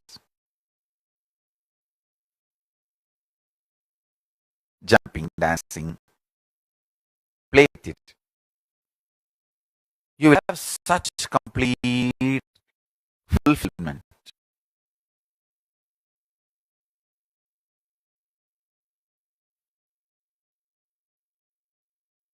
Early morning, you will just wake up.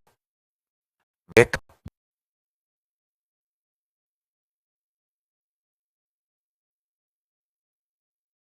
You will vibrate with Mahavakya, I tell you.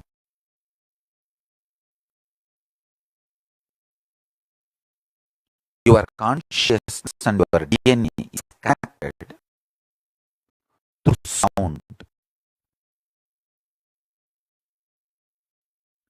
Mahavakya is the greatest sound to connect your consciousness consciously to your DNA. Let Mahavakya be the bridge to connect your consciousness consciously with your DNA. Actually, whole Tiruvannamalai hums Mahavakya intensely. That is why I sent Skandamata to be Tiruvannamalai. Understand? The Girivala Pali, the hill rounding road, inside that road, you can put your ears on any stone of Tiruvannamalai and hear this humming intensely happening. Tiruvannamalai is vibrant, alive, living energy system. Mahavakya is alive in Tiruvannamalai. And I can tell you, I said Skandamata so that her consciousness be consciously connected to her DNA through Mahavakya.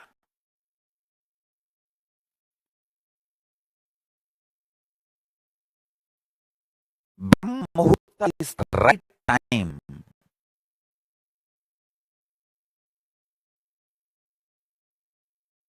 to wake up. Your ideas and policies about sleep will be perfectly organized. If you bring strategy in your thinking,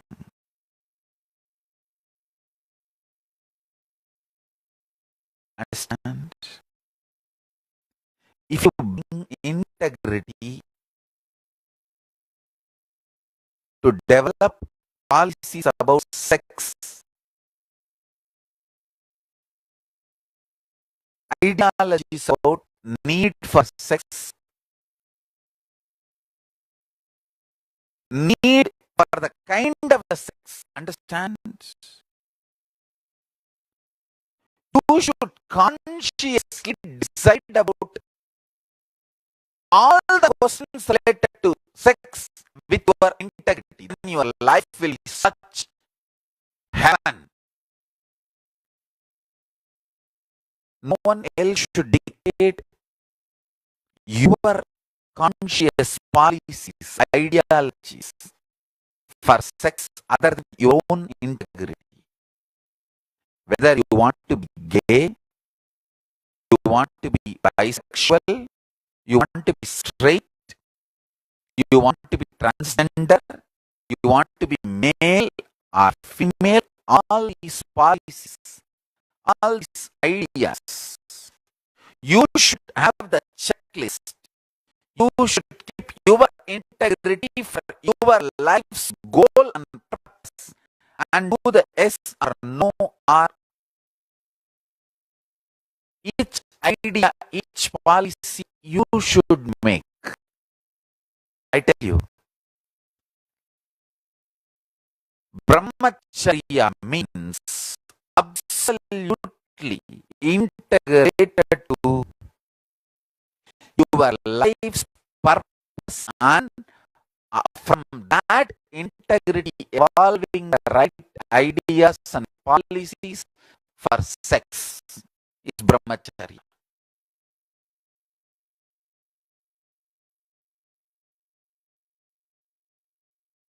First 21 years, all human beings should live a celibate life and evolve a policy. Through integrity, they should evolve a policy, ideology, decisions for sex, about sex in every level. Every question, they should have conscious, clear answer aligned to their integrity. That is why I insist that first 21 years, it's live in Gurukul, study the science of integrity, authenticity, responsibility, and enriching. And I tell you,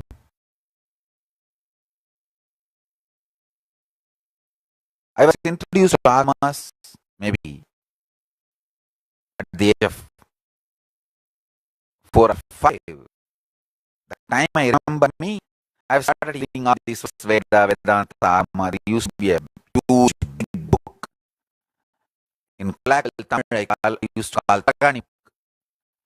And the original name of the book was Vedanta Manana Chintamani. Vedanta Manana Chintamani by a great sadhu. It's such a compilation by a great sadhu, Shivaprakash Swami. He used to be called Karatri Shivaprakash Swami. He used to eat only and means like he will not have a separate vessel. Kara is a patra. Karapatra Shivaprakash Swami. So he will stretch a hand and people can put the food and he will eat in the hand. That's maybe one handful he will eat, that much only per day. So he was well known great yogi and enlightened being. Karapatra Shivaprakash Swami. He has compiled from various scriptures a book called Vedanta Manachintani. It used to like a huge size. So we used to call, colloquially used to call Talani book. Means it used to be like a pure size, huge book.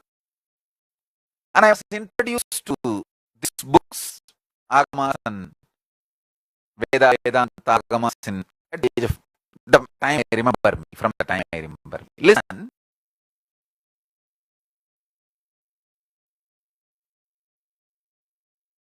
When I downloaded this cosmology principles from Kailasa and read the Agamas and cross-verified, confirmed the pramanas, satyas, descriptions. I tell you, just knowing about cosmos has made me evolve amazing policies, ideologies,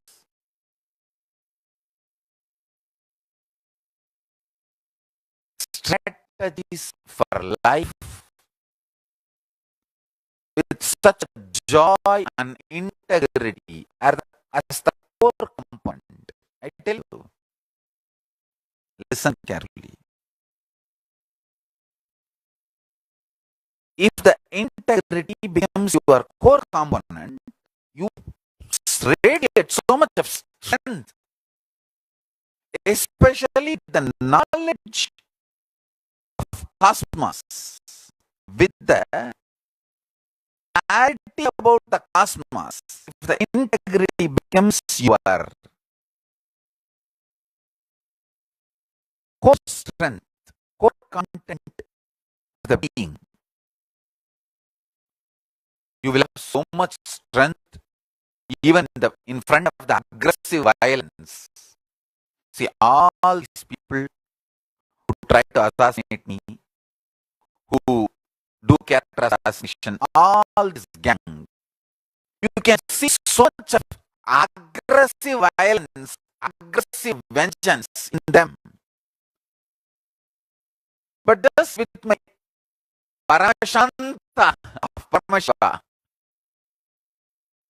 Paramashiva's Paramashanta, I deal everything successfully. Paramashiva's Paramashanta is my strategy. Understand? If you know even a little bit of cosmology, the kind of strength you will develop inside you, and the kind of the integrity and strategies you will develop, oh God, I tell you, all this aggressive, vengeance, I should say, revengeful, vengeful, aggressive abusers. Maybe revengeful is not the right word because I have not done anything wrong to them. Just they have anger, violence, frustration.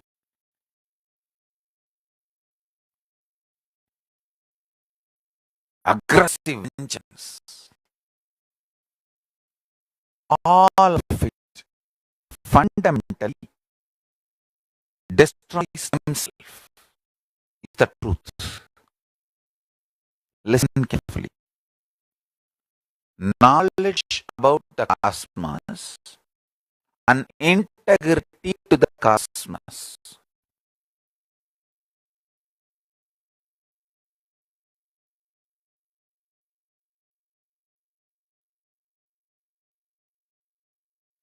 Listen carefully. Knowledge about cosmos and integrity to the cosmos. Even if you get one glimpse, the Kailasa exists, a kind of ideas, policies, strategies get altered and aligned in your lives. Unimaginable. Understand? You just go through the transformation like anything. I'll put it in one sentence. See, when I experienced that truly Kailasa exists,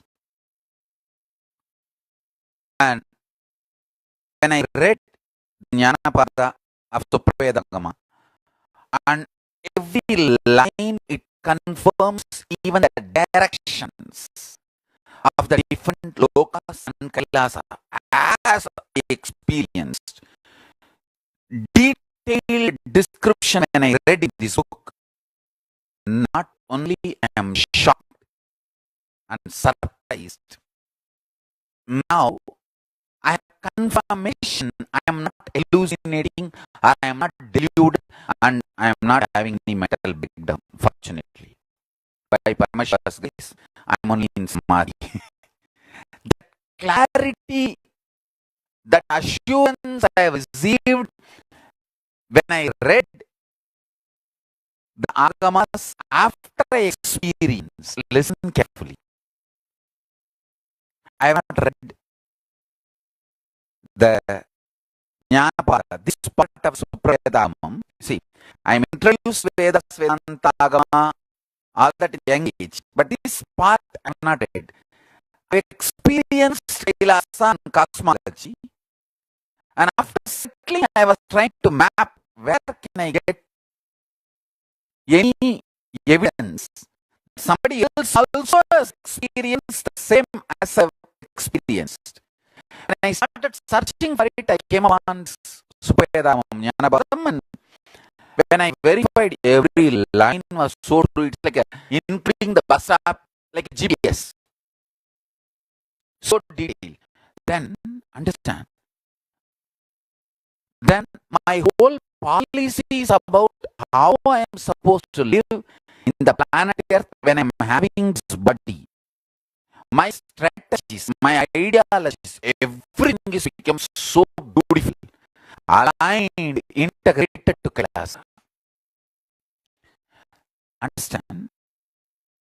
Not only I have seen Kailasa, I have seen how the hells look, heavens look, all the lokas, Atala, Vitala, Sutala, Tala, Tala, Patala, and upper Bur, Bua, Suvar, Jana, Tapa, Maha, all these lokas.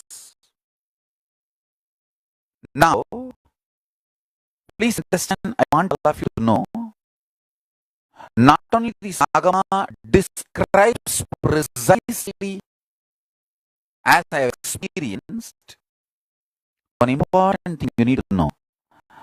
What in the West you learn about the hell and heaven is not the same.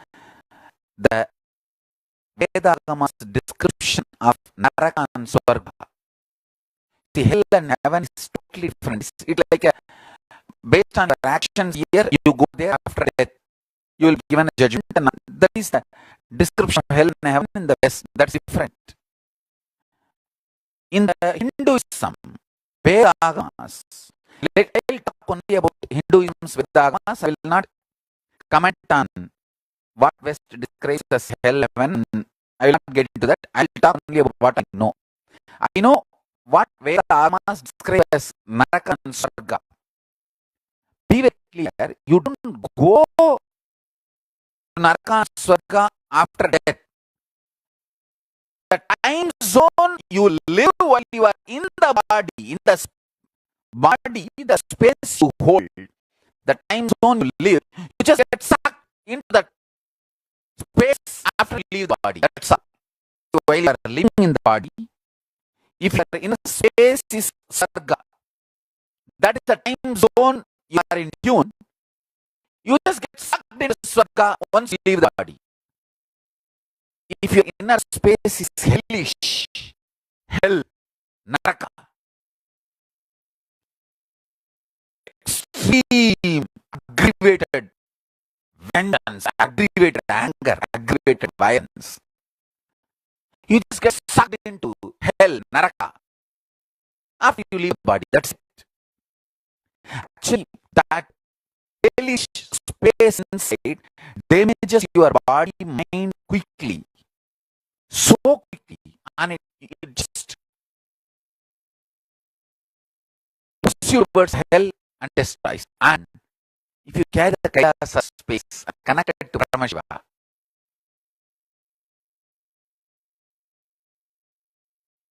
I tell you, while you are alive, you live as Paramashiva.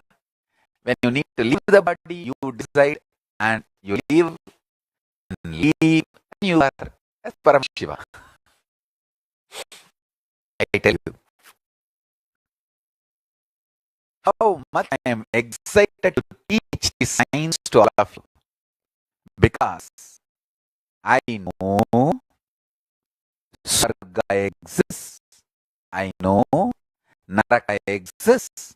I know Kailasa exists. I know all of them are in the vertical time zone. And I know the inner space means the core component of you, the core integrity of your being is aligned to which kind of space, what makes you feel very excited and tasty about life. That decides into which space you are going to get sucked after you leave the body. Understand? The space in which you live is the space you are going to get sucked once you leave the body. I am absolutely sure now because my Atma Pramana is confirmed by Shastra Pramana and Apta Pramanas.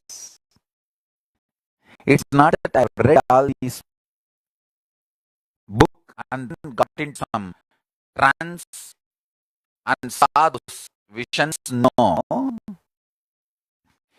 I got into those space and add the darshan and vision.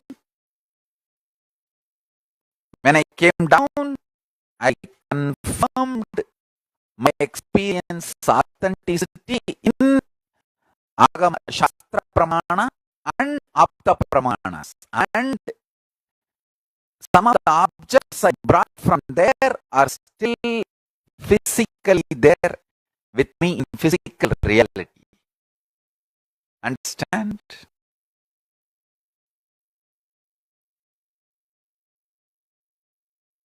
Understand?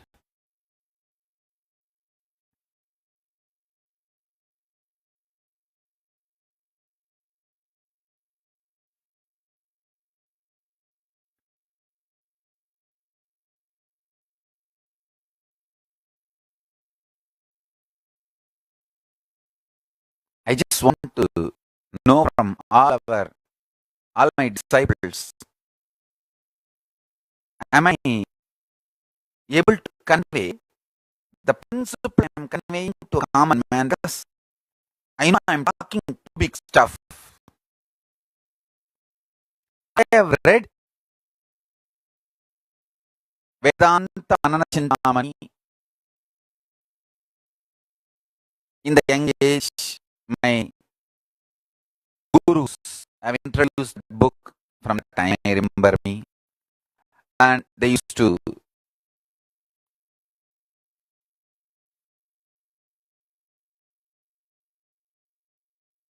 teach.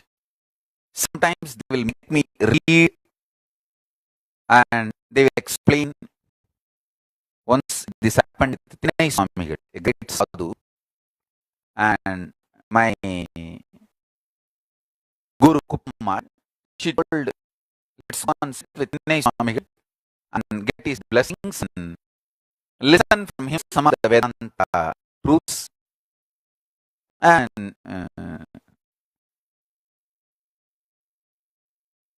she took me with her, and we both went and we asked Tinai Swami. Tinai Swami said, come on, you read Ribhu Gita and Vedanta Manana Chintamani.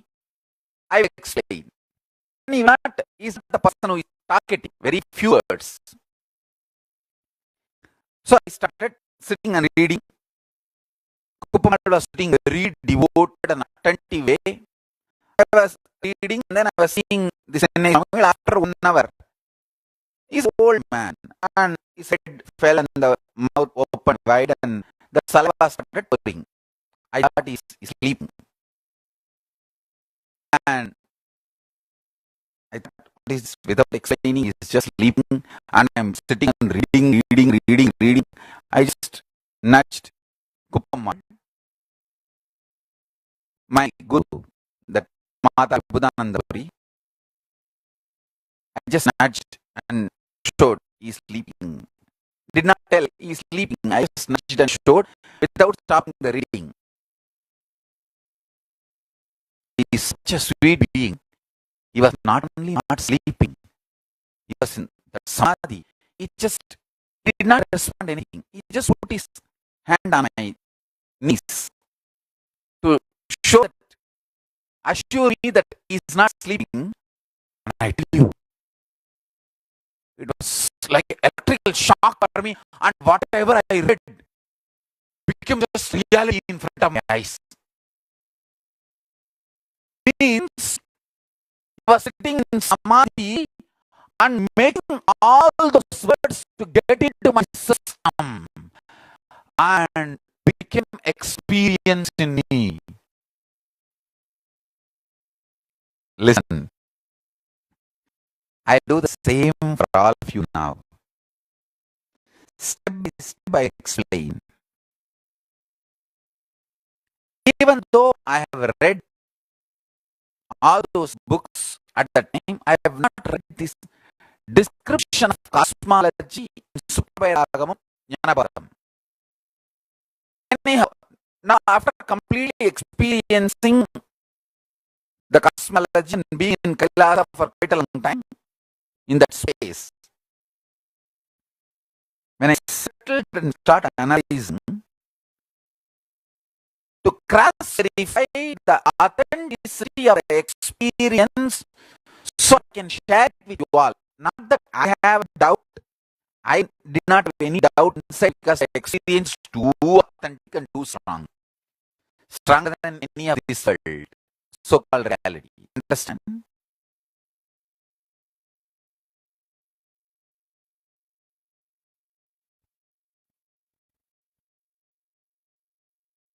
This world, whatever you believe only is delusion. Like how the Indians still believe cinema is a real hard work, artist, real people with hard work and sincerity only. No, no, no, no. Understand? There is lots of other things. I don't want to get into all that. Let us forget about it. Let's forget about all that. News itself is fake. How the history will be? What is introduced to you as a news or history, everything is fake. Leave it. Let me come to the real subject and let me talk to you about the reality. Listen. So when I experienced Kailasa cosmology, and I was searching Paramashiva himself showed, and when I landed on this book and read every line I could map. Wow, wow, wow. Then I know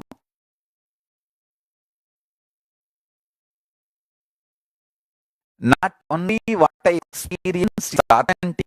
Now I have a reference book to share with you all. Shastra Pramana is fundamental requirement to share my Atma Pramana to all. See, my Atma Pramana, if I have 100 experience, whatever is authenticated by Shastras, that only is useful for the universally all beings. And things I might have learned from the class in cosmic space. But whatever is authenticated in the Shastra Pramana, 10 or 15, only that is supposed to be shared with all of you. That is universal, good for everyone. And that will only be like the level where the human logic can understand. Today, I really feel whether I am conveying what I am conveying in all proper way, the language in which, logic in which you all can understand. So I want all of you to come to the profile page, Sri Nithyananda Paramashivam, and put a comment whether you are able to understand the satsang I am doing live now.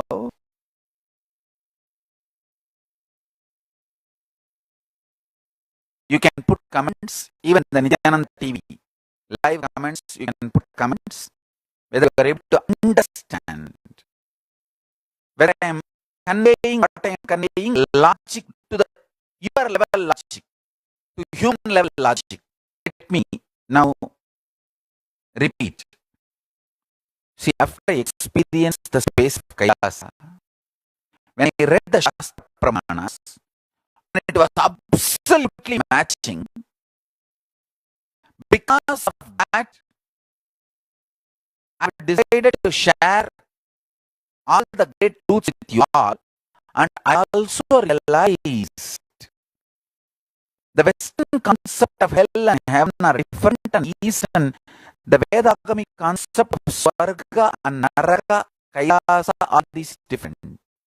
See, all these spaces like Kailasa zone, Swarga zone, Naraka zone, all of them have a particular frequency, vibration, and particular kind of time zone. See, they have a particular frequency and particular time zone. While you are living in the body, to which frequency, to which policies, to which time zone you are more integrated. Your core is more integrated, excited, connected. You get sucked into that time zone, that space, that zone after you leave the body. So the quality of your life while you are living in the body and after leaving the body,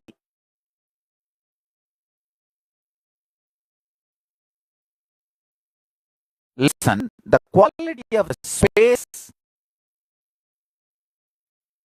you are having while you are living in the body, that decides the quality of the space you are going to reach after you leave the body.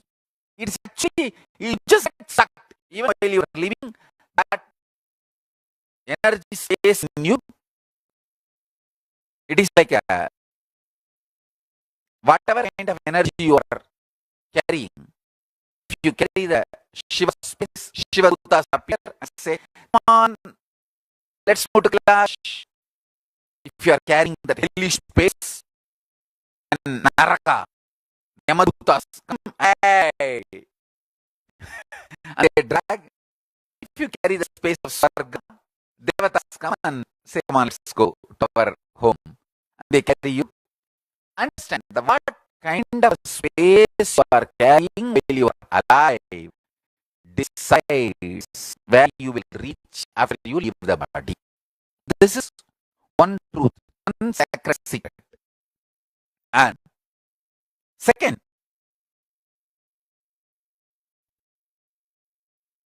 if I introduce the Kailasa space to you all, Paramashiva to you all, give you even glimpse of it once or twice also, all your strategies, ideologies, everything gets aligned to Kailasa, because that is the most beautiful space to exist.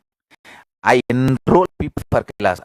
I have come from there to introduce Kailasa to all of you and enroll you all for Kailasa. So, while you are living, you live in Kailasa. When you leave, you just merge into Kailasa. Listen carefully. My effort to create Kailasa ecosystem wherever you are. My sincere effort to create Kailasa ecosystem wherever you are is only to help you to live in Kailasa while you are in the body. That's it. And when you bring integrity to your strategies, like your policy, strategy, ideology about food should be evolved based on your integrity to Kailasa. See, you want to live in the space of Kailasa while you are in the body, and reach Kailasa once you leave the body. That is what is supposed to be the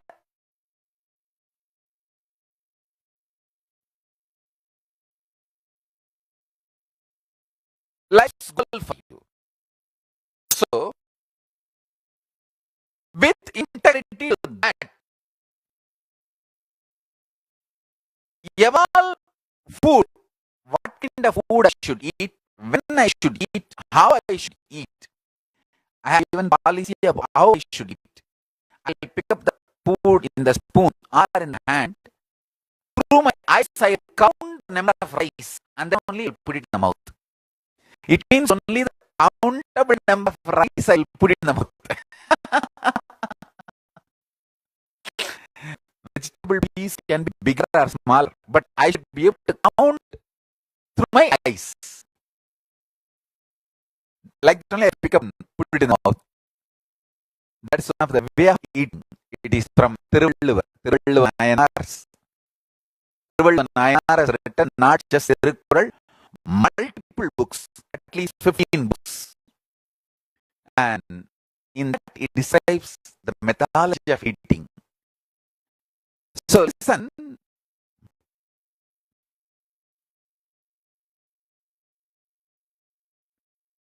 the policies, strategies, ideologies you evolve for eating based on your integrity to live in the space of Kailasa while you are in the body after you leave the body. I think now I am trying to put the whole thing together in the human logic. Same way, what should be your ideology, strategy, policy for sleep? What should be your ideology, strategy, policy for sex? What should be your ideology, strategy, policy towards that?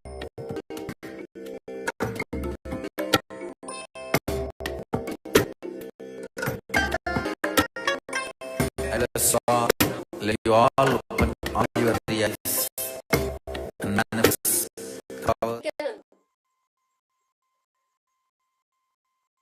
How much we have known about our Hinduism? Very less. The most ancient tradition that exists in the world, time-tested. A lot of research has been done by our rishis, achieving the ultimate, the maximum potential a human, a so-called human, can achieve, realizing that we are divine himself. There's nothing in the universe except the divinity, Paramashiva himself. Such an extraordinary space our forefathers, rishis, had. And that is the space with which they lived, manifesting extraordinary powers. They were not living with lower level, basic human qualities. No, expressing extraordinary powers. Traveling wherever they want, just teleporting themselves, seeing, having remote vision, or making rain come as it needs, moving the planets, whatever they were able to manifest from a space of love, compassion, oneness for the better of humanity. Such an extraordinary time to have been lived in. Wouldn't it be nice if we could teleport there or bring that word here? If we went, probably 1 or 2 would go. If we brought that word here, every single being on planet Earth could benefit. Lord Vishnu says, whenever Dharma, the righteousness, disappears in the world, he appears again and again to protect the righteousness, to protect Dharma. There is one of his avatars, the 10 incarnations that Lord Vishnu has taken as Varaha avatar, which is Varaha means a boar. Then a demon, Hiranyaksha, he does tapas, intense tapas towards Lord Brahma to make him immortal. And he gets the boon from Lord Brahma that neither human nor God nor another demon can destroy him. Of course, the boon was granted. But of course, they think, the demons think they are so intelligent, they have outwitted Brahma.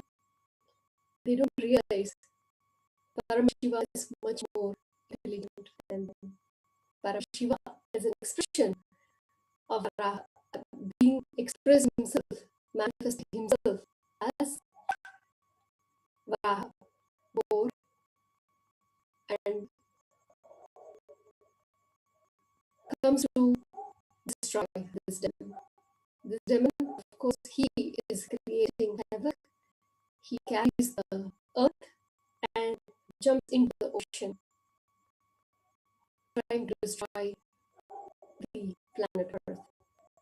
Of course, Varaha Avatar, incarnation, destroys the demon and protects and saves the planet Earth. Paramashiva manifesting himself in the form of vision, in the form of this avatar, destroyed that demon to protect the planet Earth at that time. Now Paramashiva, ultimate compassion. His vision is completely different. He's not interested in slaying any demons. Useless fellows, don't need to waste time with them. Paramashiva has much more important vision to carry out in this incarnation. Reviving this greatest, ancient, most sacred enlightenment civilization, that ecosystem, that needs to be protected, that needs to be revived, and that needs to be given to the world. That is what Swamiji Paramashiva himself manifesting as Bhagavan Shri Nithyananda Paramashivam is doing right now. This enlightenment ecosystem, Kailasa, the space of Kailasa, it is not a physical place, it is a space. The most important thing that needs to be done, the highest priority is that space needs to be created.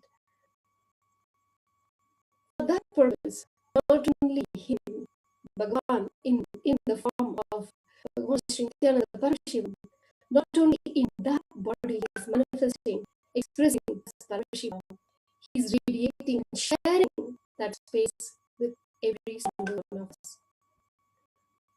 For at least 10,000 beings to radiate Paramashiva, the being, the space of Paramashiva, so that this planet Earth can be healed, protected, revived, to live with the enlightened civilization around the world.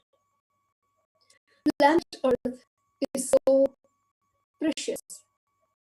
It is the only loka, the planet where enlightenment can be achieved. In no other planet, no other loka, no other plane, the possibility of enlightenment exists.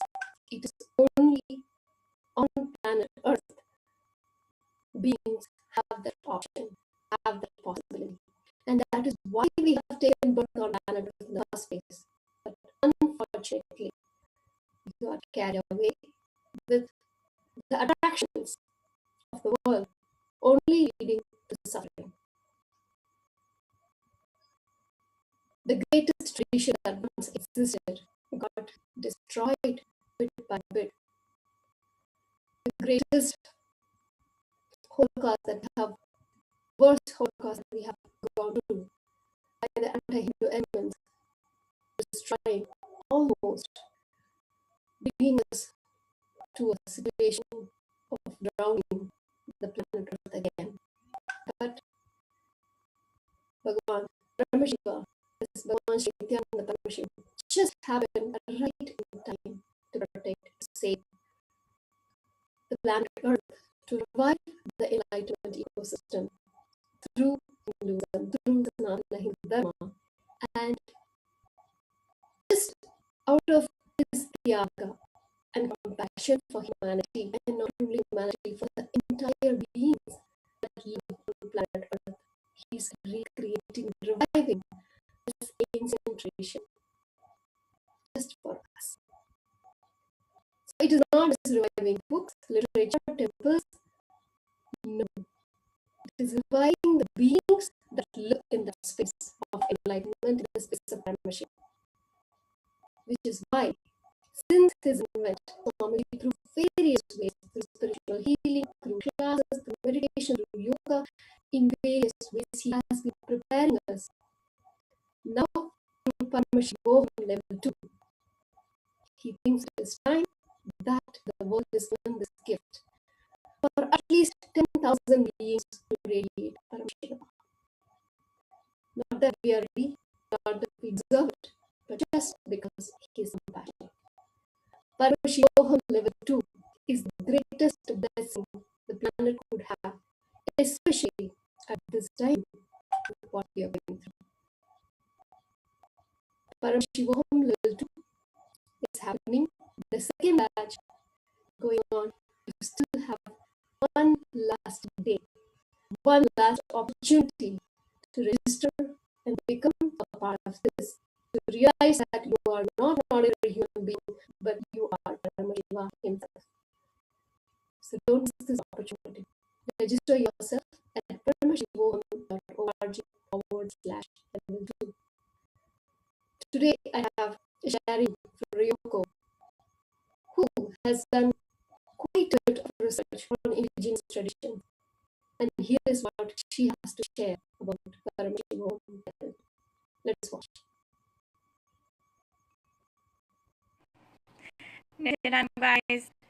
So, Paramashivam level 2 batch 1 just graduated today, and the 16 days went by so quickly. It's like gone. And the next batch 2 starts tomorrow.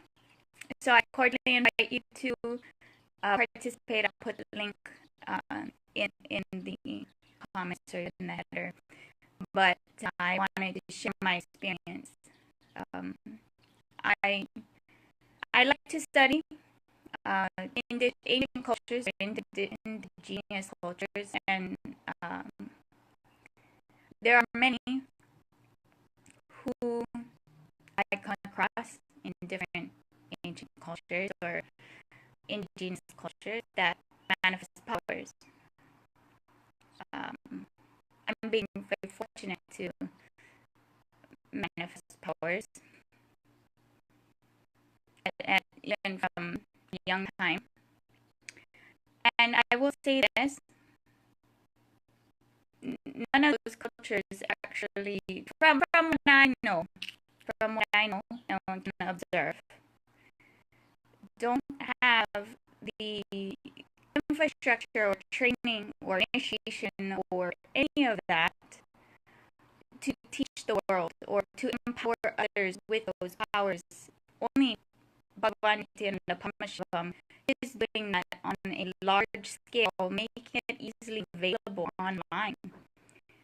And with the Paramashivam level 2 program, you get initiated and trained in those powers that the ancients talk about, or you hear stories of, or whatnot. And I don't see or have found anyone else to the extent of level and dedication and purity that Bhagavan Nithyananda Paramashivam does. And so that's why I choose Nithyananda and Nithyananda Sangha and choose to be Hindu, because of the level of contribution and raising the consciousness of humanity to where it was originally, because you have all these archaeologists and whatever being like, oh, we found a Hindu temple at the bottom of the ocean. Right? All of these other ancient cultures, some of them kind of exist, but they're not living. And Hinduism is a living ancient culture. And because it's a temple-based society, and temples are universities for Hindus, a place where real science gets translated into a simple lifestyle. Thus, for Hindus, we don't convert. We cordially invite, like I'm cordially inviting you to come and see what power manifestation as lifestyle, as a Hindu is. And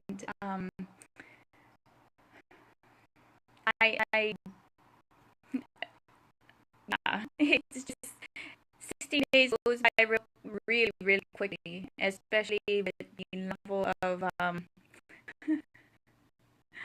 power manifesting merry-go-rounds that we go on almost pretty much daily, and getting to know the Sangha, or the people who are coming together that love Swamiji. And because of the purity of his heart, the type of people who stay are pure of heart and very sincere.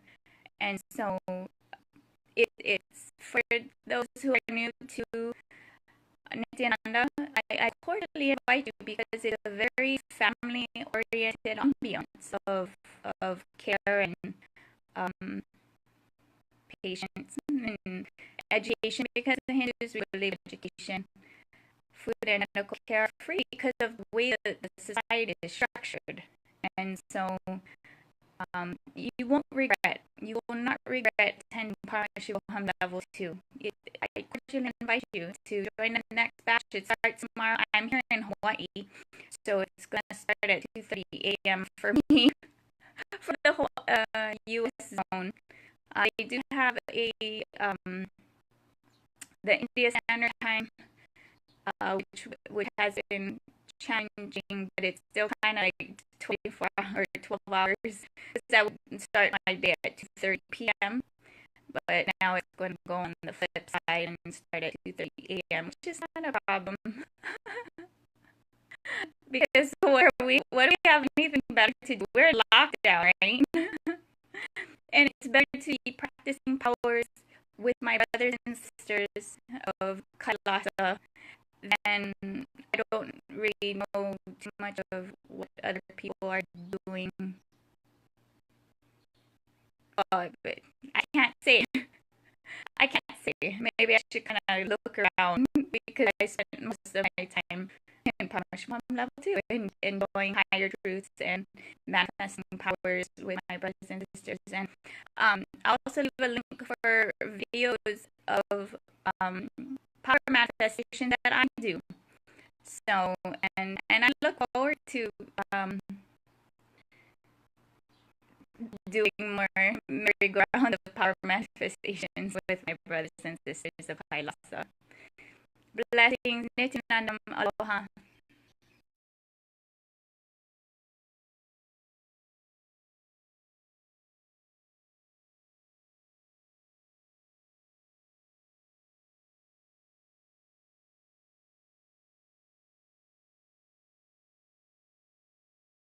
Different perspectives of Paramashivam from various parts of this. You, of course, from Hawaii, so the time that she was saying was for her zone. Of course, the program Paramashivam level 2 is happening in both time zones, in US as well as Indian time zone, and it's fully packed gifts, wonderful, amazing, extraordinary gifts from Sri Kailasa. So, just wanted to share something. See, if there is a flood, and if you are living in the lower lying areas, what would we do? We just move to higher plane. It's exactly what Bhagavan is giving us the gift, an opportunity to reach high, to go beyond this human plane and live extraordinary beings as Paramashiva himself. Do not miss this opportunity. The smartest decision that we can take at this point of time, at this time in life, is moving ourselves to the highest consciousness, to express the extraordinary powers and experiencing the being of Paramashiva through Paramashivam level 2. So the registration link is paramashivam.org/level 2. Thank you. This is now with the givings of Paramashivam level 2 directly from Paramashiva. Nithyananda.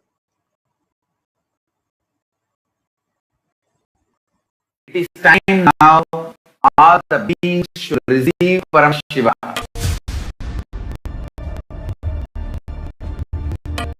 No teaching, no technique, no meditation, no methodologies, direct super alchemy process.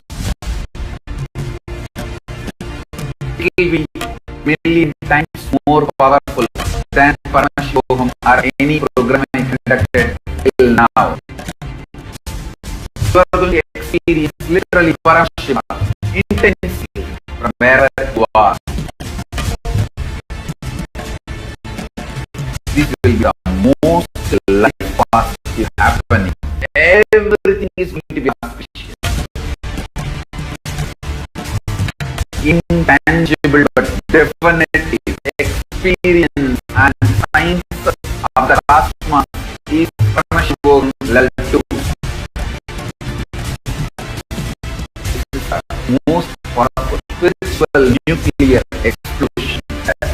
Strong force of Kailasa landing on planet direct in space of Paramashiva will be transmitted to everyone.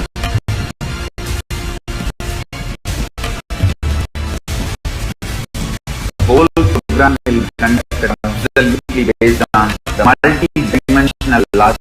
We introduce the logic and lifestyle way of existence of Kailasa.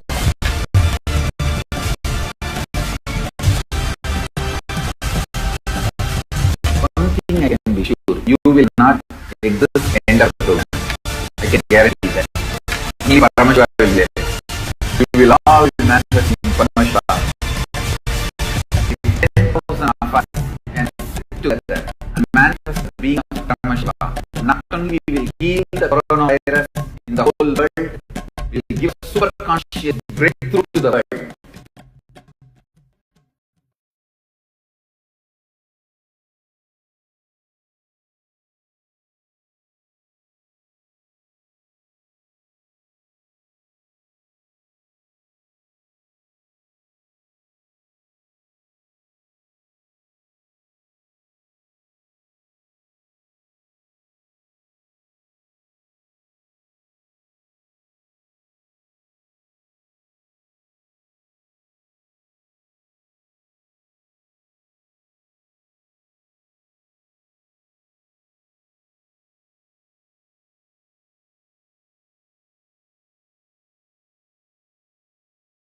It is time now all the beings should receive Paramashiva.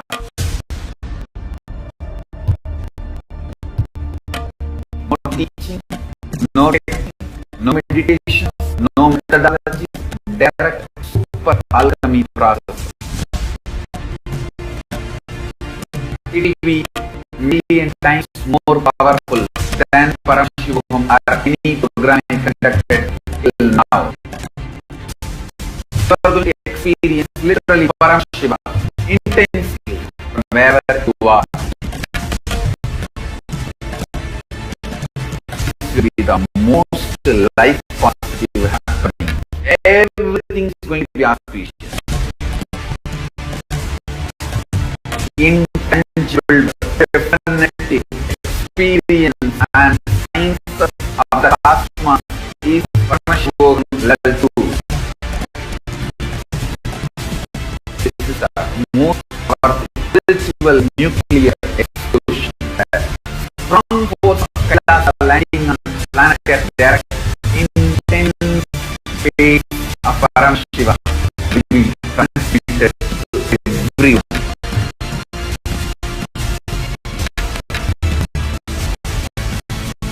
Whole program will be conducted absolutely based on multi-dimensional logic. introduce the logic and lifestyle way of existence of Kailasa.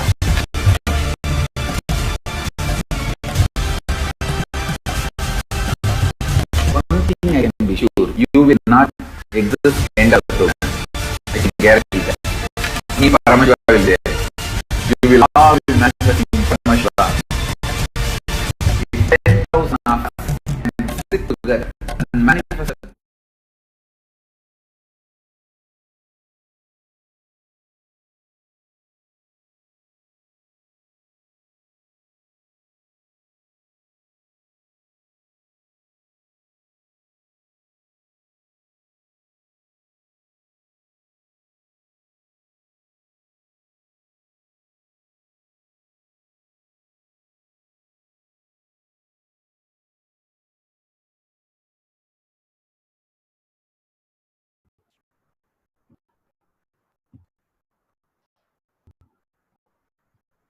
Let's start the Paramashivam session. Let's sit straight, visualize Bhagavan's third eye, and start the Satsang. Nithyanandam Parasukadam Kevalam Jnanamurtim Vandaditam Gaganadam Tattvamasyadirsham Ekam Nityam Vimlamachalam Sarvai Sakibhutam Bhavatitam Trignarahitam Sadgurum Tam Namami.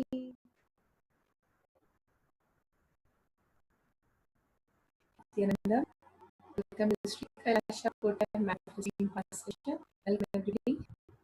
Such a beautiful darshan, Diksha, and Arunachala and Bhagavan together is so what a blessing. And Diksha into the Gayatri Diksha, Mantra Diksha, Shiva Diksha, and such a powerful initiation into the oneness space of Paramashiva.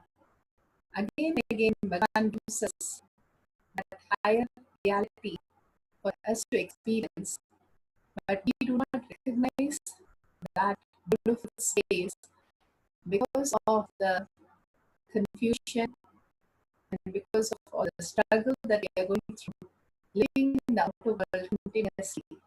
He said how water cleans up the inner space in different levels. All the Panchabhuta gets cleaned by the water element. Again and again, how in our body, the body is made of 70% liquid, where it gets cleaned again and again with the water. Everything around us also starts flourishing with water, cleaning with water. Even the baby in the womb is in the liquid water. Such a beautiful space that he says Pashupati Vrittam really invokes the higher consciousness, the inner space becoming more and more Paramashanta. The more we are in the space of Paramashanta, Bhagavan himself will start manifesting, and we can recognize that. Now we don't recognize it because of the delusion that constantly we are living in the outer world. More and more the restful awareness starts happening inside us due to the Kriya Pada, doing the puja in the way the puja is described. The Yoga Pada in the Brahma Muhurta, the way yoga is described with all the Shastra Pramana, and the Chariya Pada, listening to Bhagavan's words, which initiates us into the higher consciousness itself. And Jnana Pada, us experiencing the powerful cognition as our reality.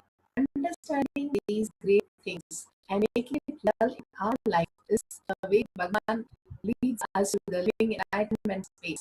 The Paramashanta Swarupa, Paramashiva himself residing in us. Again and again, we don't understand this only because of our conflicts, which constantly goes on in our inner space. When we are in Paramashanta Swarupa, we start listening to Bhagavan. How? When Shankaracharya Adi Shankara, when he called his disciple Padmapada without having a second thought, he just ran across the river. In the river, lotus never get bloom, but the river makes the lotus flower for the disciple to put his feet on it and walk. And he just walked on the water because his guru called. He was in such a listening space to his guru and such oneness with the guru. All that he needed is just one word from the guru. And simply he lives in enlightened space. Same way the Tatmamasi becomes a reality when we are in the receiving space. It is Guru's initiation that we start experiencing the enlightenment. But first, preparing ourselves to receive Guru's words is what Swamiji is again and again detoxing our body and to the subtler and subtler space for us to understand the higher cognition, higher reality, how Bhagavan is living and what he is giving the civilization. From the outer world, nothing looks correct, real, or chaotic, but from the inner space, Bhagavan is doing the highest possibility for humanity to start living as an enlightened civilization. To raise all of us, he's detoxing all of us with the Sanchratnik rhythm, and doing that, we become more and more subtle in listening, in receiving what Bhagavan is giving. With that space of receiving, let's go to Shastra Pramana today.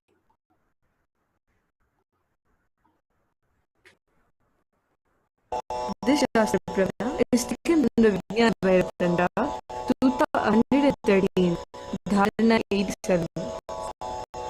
Sampradayamimam Devi Shrunu Samyadvaramyaham Kaivalyam Jayate Sabyo Netrayo Sabdhamatrayo Sampradayamimam Devi Shrunu Samyadvaramyaham Kaivalyam Jayate Sabyo Netrayo Sabdhamatrayo.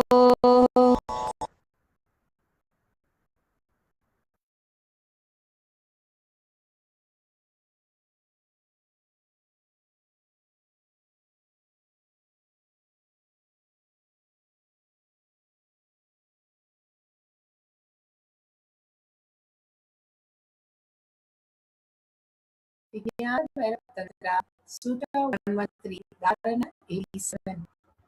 The translation goes, O Devi, listen to this sacred creation. I shall reveal it to you vividly, completely. Just keep your eyes completely wide open.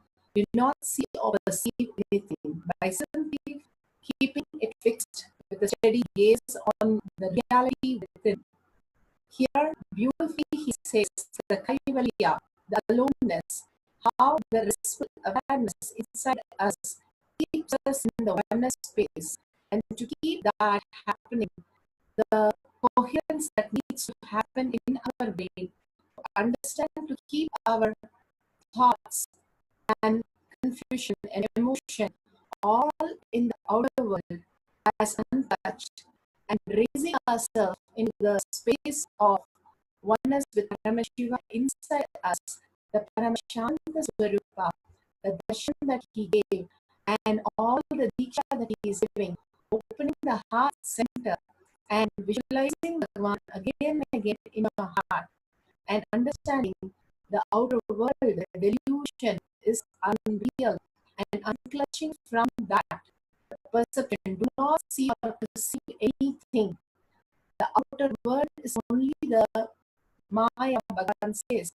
The more and more start contemplating on the higher truth, the inside us, the Hridaya, go on visualizing Bhagavan inside your heart, having all the darshans and diksha today, holding Bhagavan inside your heart and having the steady gaze on reality within.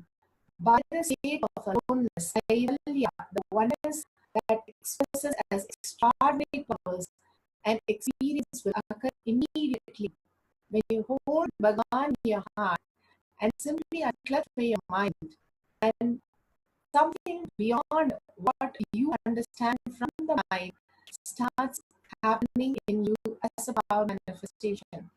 Again and again, Bhagavan gives us different possibility to understand the existential reality. In each of these sutras, it clearly defines that how the higher possibility is there for us. Now we'll go to the instruction.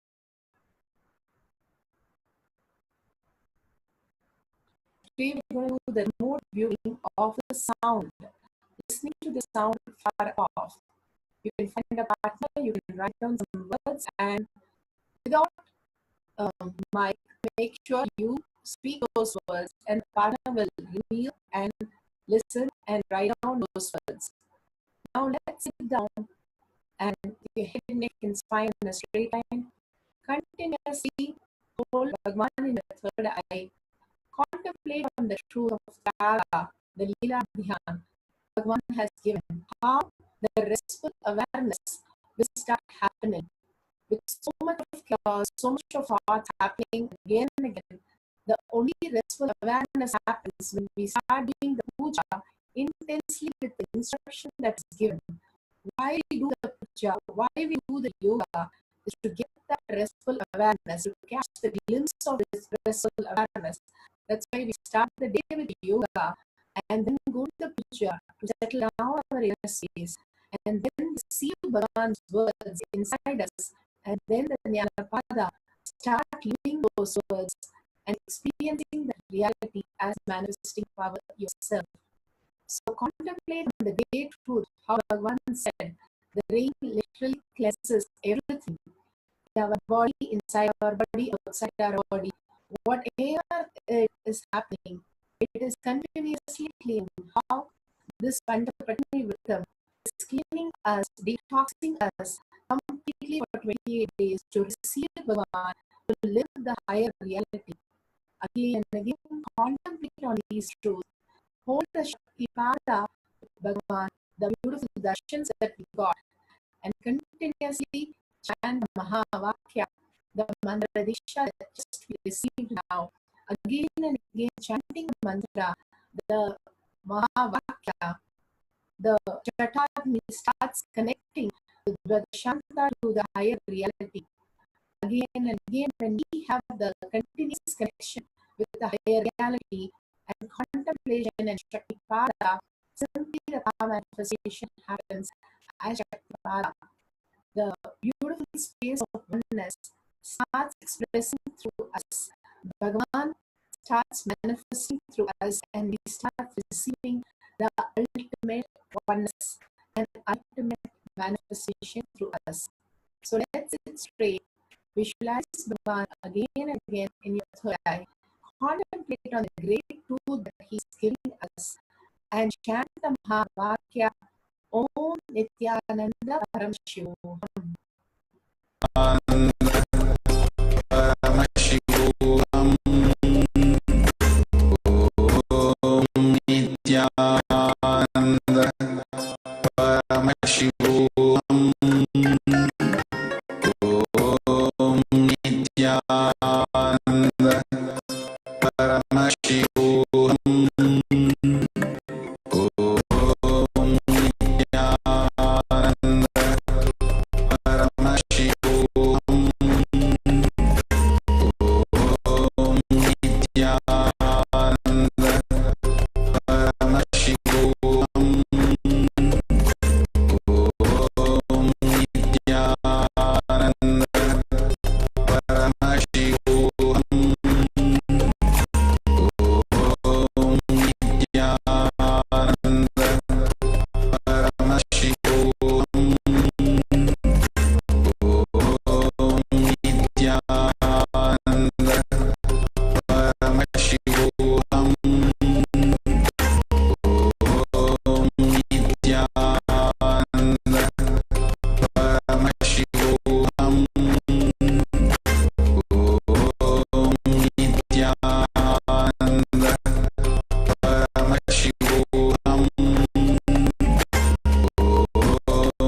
Paramashivam. Om Nithyananda. Paramashivam. Om Nithyananda.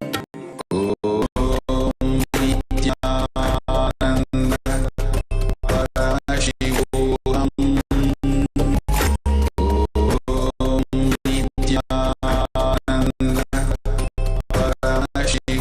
Om Nithyananda.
Paramashivam.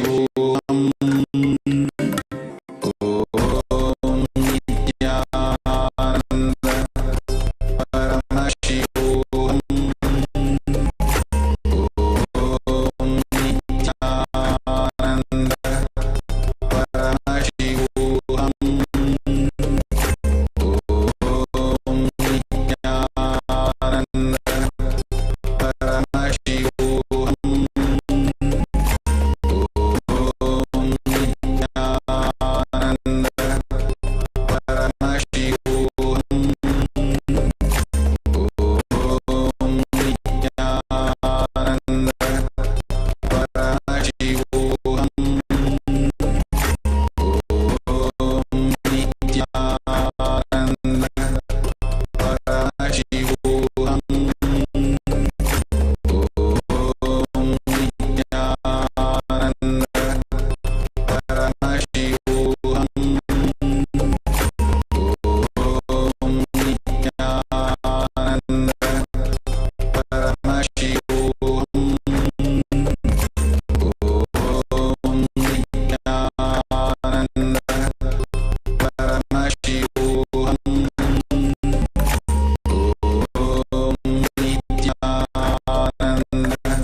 Nithyananda Paramashivam Om Nithyananda Paramashivam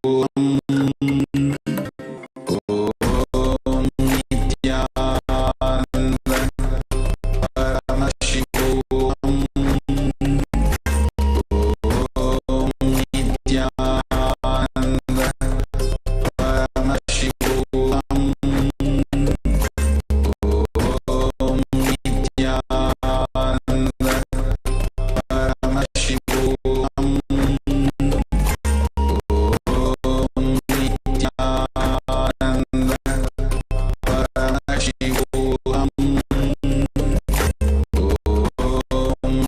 Nithyananda Paramashivam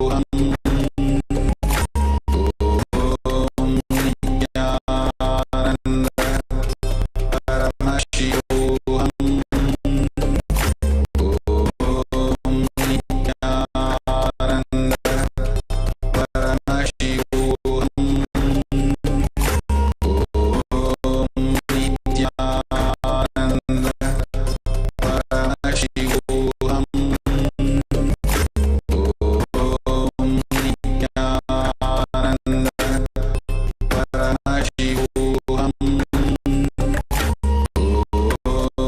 Nithyananda Paramashivam Om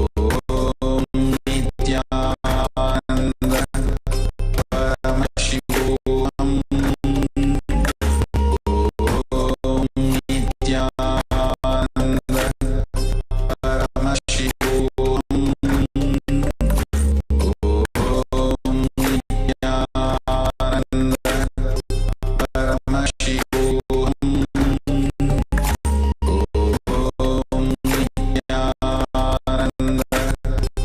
Paramashivam Om Nithyananda Paramashivam Om Nithyananda Paramashivam Om Nithyananda Paramashivam Om Nithyananda Paramashivam Om Nithyananda